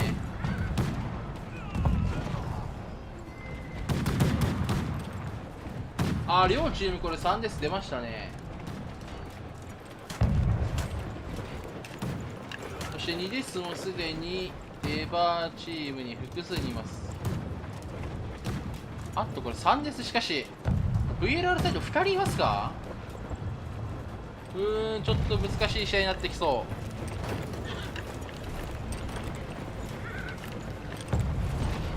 残り時間はある、兵数でも勝ってる。ただ武将が死んでいる。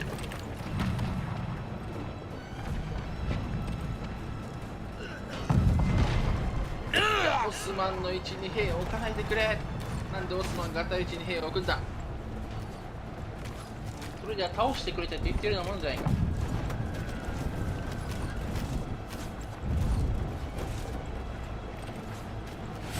細木砲置いてもう一つだけ。VLR の1回大きめのウェーブが来そうですね。対応する中世、両チームの打ち合いになる。遠距離の数で勝っていきたいのはエバーサイドですが、本陣の中入られているのは対応できているのか。本陣の中、前もいいけど本陣見て取られてるから、エバーサイドの中に走っているプレイヤーはディフュージョン。当選から奥にプ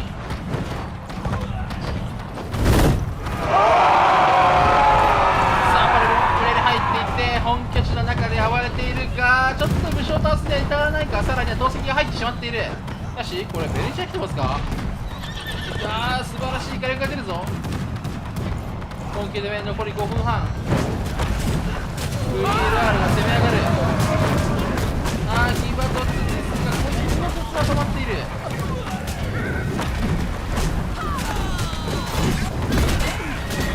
殴り合って中でヒーローしながら入っていくのは VLR。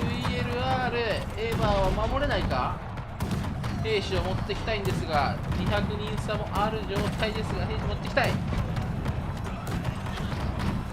来れるかな、来れるか。中で頑張ってもらっている間に早く持ってきてくれと叫んでいるプレイヤーがいる。しかしここで武将デスすると危ないですよ、両チーム。結構しんどいしてますから。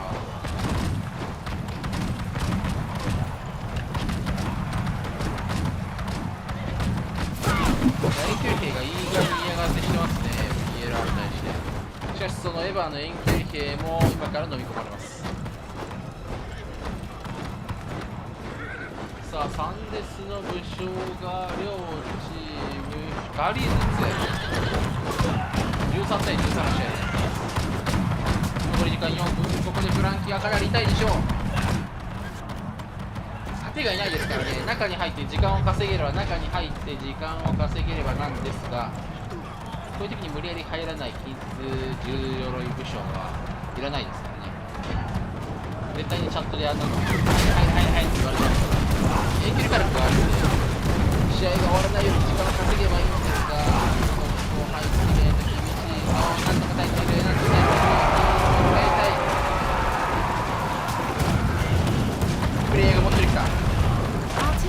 し倒されている。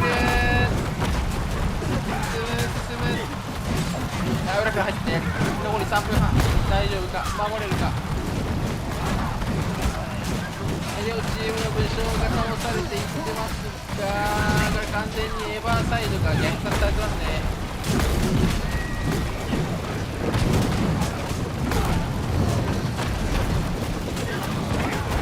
さあ、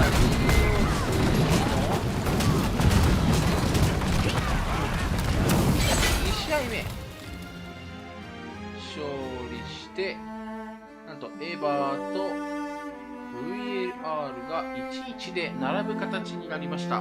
さあ、ディスコードでどうなるのかちょっと確認してからインターバル入ると思います。ラウンド3、ゴーゴー、ルービーズレディ、早っ。それでは始まるまで少々お待ちください。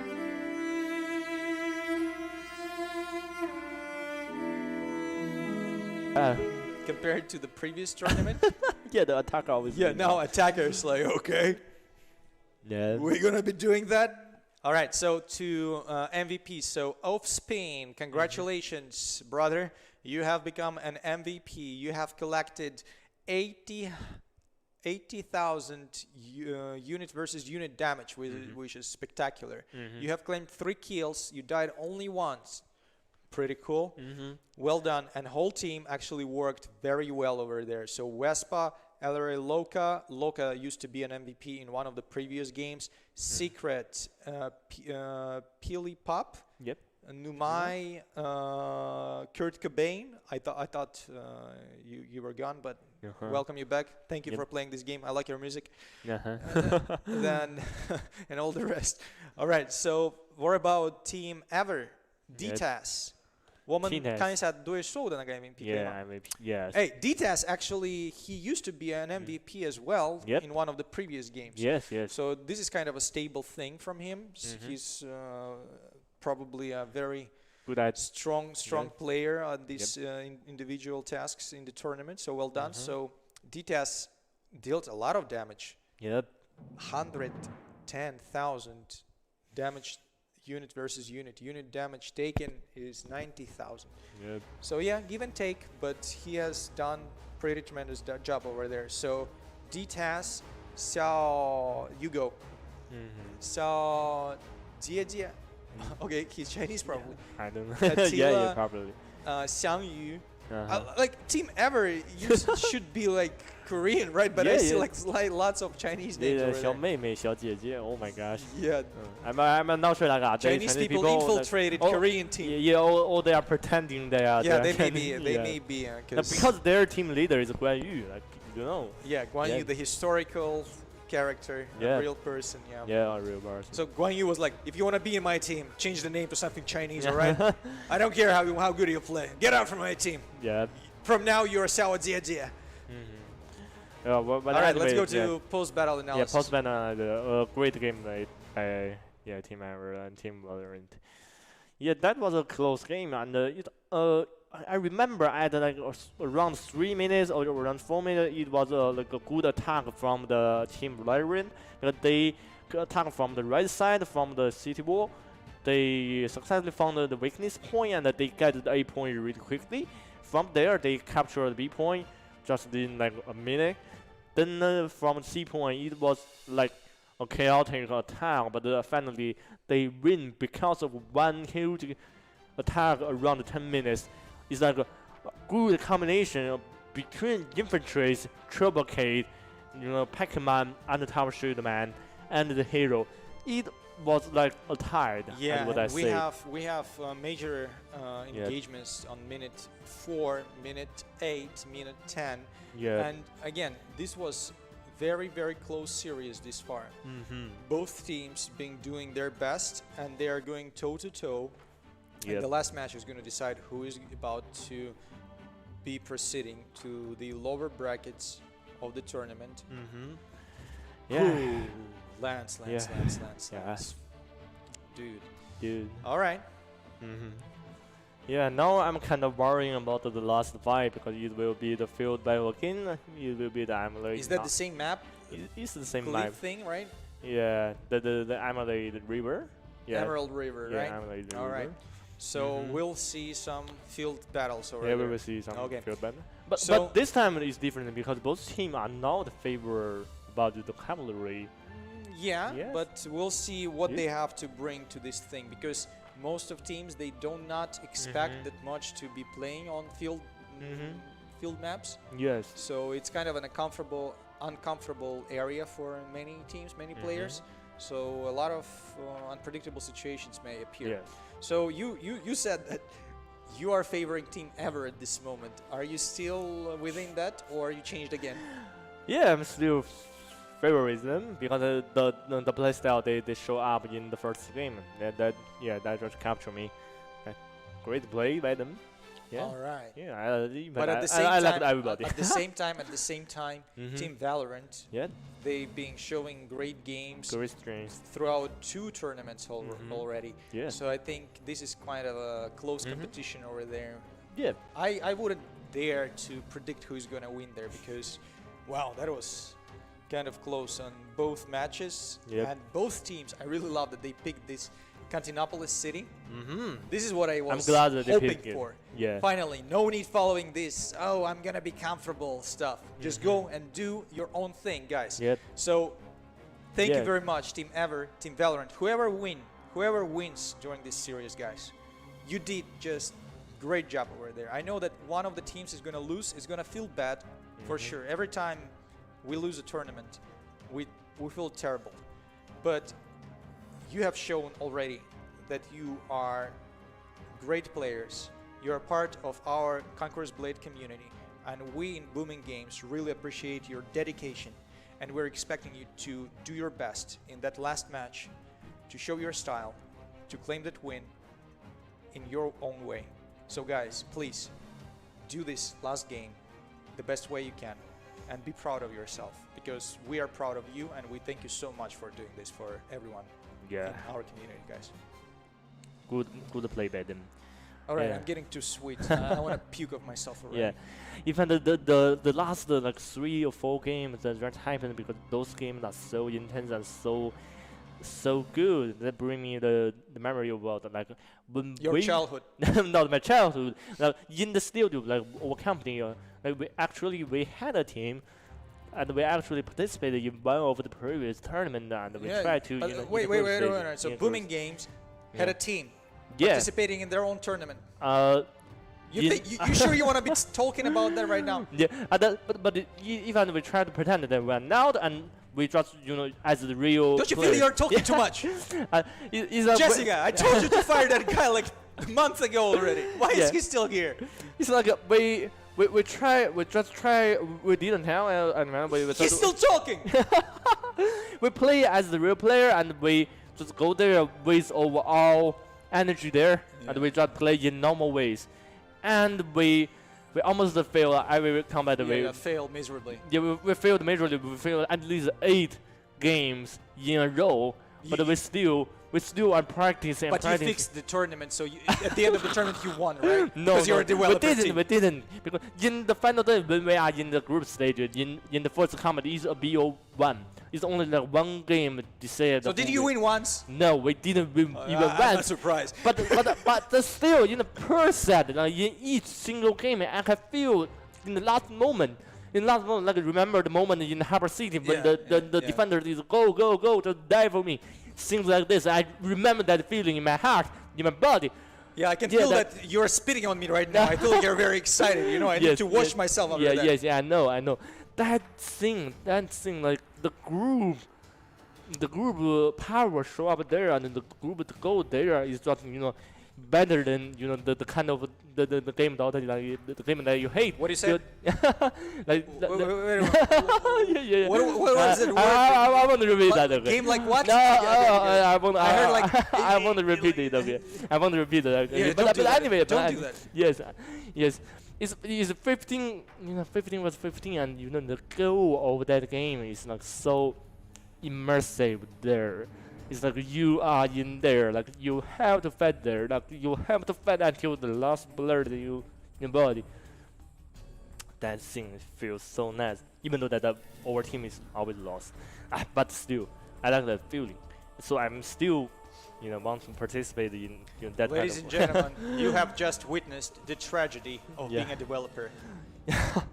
You're trying to be good at your own game, but you don't have a time to play your game. So you're trying so hard that but we failed every time. but you fail all the time. Yeah, because players are so hard. I'm not one of these kind of developers. I'm pretty decent, So Yeah, and let's see the final rules about the Emerald River, the field battle. Yeah, the field battle is like you have to capture more natural point than your opponent, then you can attack the final camp.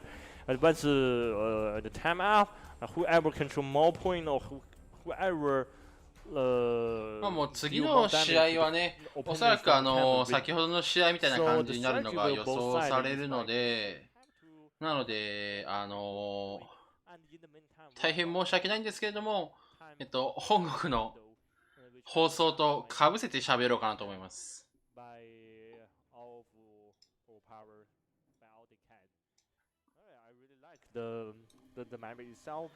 まあそうですね、先ほどの感じ見る限り映画を撮った方が有利なのかなっ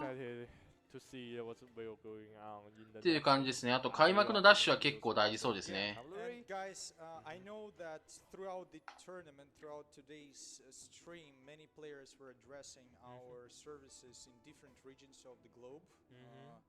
Not only booming game servers, but other places. So if you have anything to say, I have sent an email where you could send your feedback. So throw any さあ、それでは本日最終試合シーズン3コンカラーズブレードインビテーショナルトーナメント。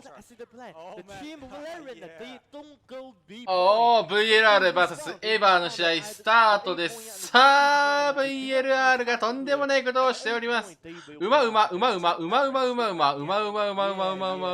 部They are going with one-wave attack and they will charge until さあ A の取り合いだぞ。 A の取り合いになるぞ。どうなる Is there any infantry like a pikeman coming from the red team side? Where's the next line? The team running that plan from them they have 開幕 VLR の武将が1キル取っていく。とんでもないことが起きてますよこれ。30騎馬部隊ですか。15人で騎馬2部隊ずつ持ってってで武将キル一気に4つ取っていった。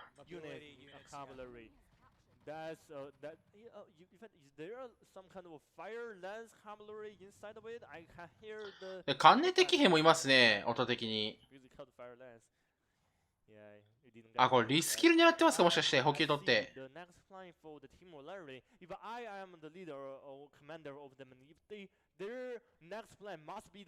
いやー、流れていく。カメラ早く奥まで行って。いやー、本拠ラッシュ。行ってるぞ。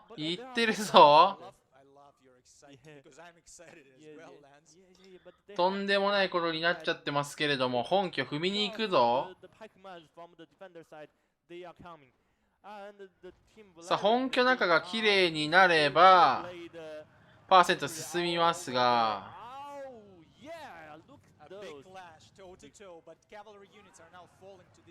しかし騎馬の量が足りてないかな。いや、どうかな。いや、これ足りてないですね。踏み始めましたね。踏み始めた。いや、一瞬で試合を終わらせる。これパーセント進むのかなりきついんですよ。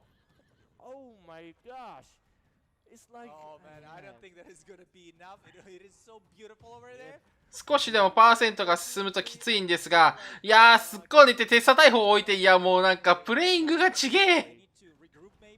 なんか野戦ガチ勢ですかって感じのプレイングしますね。しかしこれ AC 両方取ると、これは変わってきますよ、話が。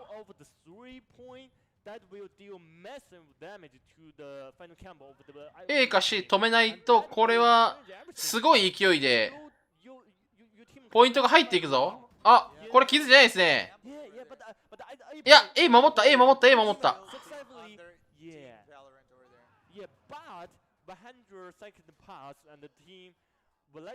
だから B か C 取らないとね、これ、本気をいけないですから。And also, is there any sneaky plan from the team our side? Are they going to sneak attack the final camp of Team Valerian? A point is being captured. 正直全員プレイヤー騎馬1部隊はほぼほぼなくなったと思っていいと思うので、残った騎馬 1部隊でこう時間を稼いで勝っていきたいですね。And unit killed by them. Yeah, that was nice. What was their next? What's their next plan? Yes. But anyway, that was intense. That was great. That was a beautiful play. Actually, again, I'm repeating myself. Yeah. But いやーしかしエヴァは面白いことしてきましたね。 lives in this tournament. We're not playing for some 12% も進めると結構大きいですよ。 what Team Valorant has done over there, pushing with this cavalry. It's actually something to remember. Whether it paid off or not, it was beautiful to remember. So let's see how the match is gonna carry on. Yeah, the team, the flag A is in danger. あー登れない。 of the pike 坂を登れない。 Even though they are like a low leadership units, but they are still great against the cavalry there. With the times going, the more units than the team ever that have the これ両チーム A でかなり戦っているってことはやっぱり A 結構大事っぽいですね、このマップ。 those cavalry are not good at over this kind of a trade. 馬防柵壊れてないのがちょっと気になりますが。 Protected with pikemen, these small Yes. pieces of land, and lots of cavalry from Team Valorant. Yes. Basically, if they're gonna be smart enough being flanking, they still can utilize this mobility over there. Just play hit and run, just sneak from behind. C 取り始めて、これで B まで行くと面白いんですけどね、また。 Keep on being creative. Yeah, Team Valerian, they are controlling the C point. Once they have both point, are they going to arrange some kind of attack? このまま B 取りに行ったまま本拠を押し込んでくれたりするとすごい面白いんですけど。 That happened inside of the studio in the tournament. We have like in So, studio wait. tournament. You had a game within a studio, right? Yeah, studio. When our team, the Zen team was the programming team. あ、B 行ってますね、B 行ってますね。 Emerald River game. Our plan is the same plan. Like we just go AC point, discard the B と point つっ and the たー。騎馬部隊がいい感じにとつってる。 Team Valerian will win this game in the end, and I will support for them because they are just like us. So you changed again. Yeah, I You just changed told me again. before the game that Yeah. Team Emerald 中で、あー、武将が倒される。 changed again. Yeah, I love everybody. I love everybody. I like the guys who play well. Yeah. これ3ですってダメですね。これエヴァーサイドの武将がどんどんいなくなってますね、これ。 Great play by Team Valerian. They All right, got a and lot they're of taking kills. the third point over there. Yes. So if team from Korea is not going to be able to capture any of B these, 取ったらこれ 88% からさらに進みますよ。 Yeah, they got 3 points. 5、4、3。もうこれでいきなり命があと1分半で終わるところまで来ました。 Final camp. That will be like a 100 second things. Then after that, then they will. あらあらあらあらあらあら。 Capture point. Blue team is going pretty well. They got lots of unit kills. Yeah, this is hit and run tactics. This is like being いや unpredictable. もうプレイヤーが戻ってこれないプレイヤーがいますね。 Units like pikemen a lot. Team from Korea ever weren't able to stand their さあ ground. B 無理やり取り替え。うわーとんでもない近距離のオスマン気砲。 They had a great view about like how they will use the. Yeah, but now they have a the- chance to retake this point B at this moment. Maybe they can stop the inevitable defeat if they wouldn't. B これ止めるだけでかなり美味しいですからね。あ、 Serious. That's an arguable question. 止めれた止めれた。 But still, that's enough. That's enough. あーもうこれ止めたら止める数秒で勝てるぞ。B なんか突っ込んだらいいだけだぞ、エヴァーのプレイヤーと。 10. あれですね、VLR のプレイヤー。 seconds. Yeah. Oh my god, this is so close. It's like 7 seconds. Yes. And it's been いやーギリギリ止めた。あと6秒。 before the game ends. Team Ever, bravo. You have taken the point. You got back to the game. Yeah, Show back to the us game. that you are still in. Yeah. Do your best. Yeah, that also bring me the memory. In fact, No memories from you. You always losing your memories. Okay? All right. Let's back to the game. Yeah. Yes. Oh my gosh, they are playing so nice. わあ、一気に武将のキルが並びますね。B がもうとんでもない勝負になってますね。 It's like all in from both teams All in right for now. both teams. We'll all go to the B point. The Team Valorant now should Yeah. be a little bit more cold-blooded. They don't need to be overcommitting, I think. yeah. Like if there are too many enemies at this moment, maybe they can just wait for a moment. But if they feel like また牙が来たー。また牙が来たー。B に向かって牙が来てる。 Oh, and it's coming. Oh, baby. It's coming. The series that worse. Yeah, no 武将がやられる。取られたら負ける。もう取り返す時間がない。さあ、GG。 3, 2, 1. Congratulations. Congratulations, Team Valorant. This is what I'm talking about. Yeah. さあ、VLR のとても面白い That was good. Good. 騎馬30部隊での蹂躙。 Yeah. いや、面白かったですね。 They okay. 野戦での一つ To の MVPs. 最適解を見た気がしますね。 MVPs. Yeah. Like Team Valorant, Team Ever, you all are MVPs. さあ、これで本日の試合はすべて終了いたしまして、予定では次の試合は、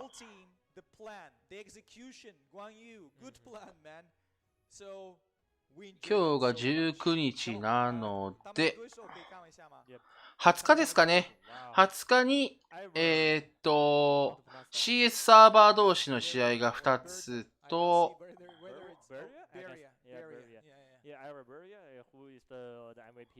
いろいろありますね。予定では4試合ありますね。ああ、気が遠くなりそうだ。ということで、本日の放送は以上となります。長時間放送にお付き合いいただいた方、本当にありがとうございました。次の放送は、現時点からの明日9月20日となっております。長時間ご視聴ありがとうございました。高評価も本当にありがとうございます。それではまた明日まで。さようなら。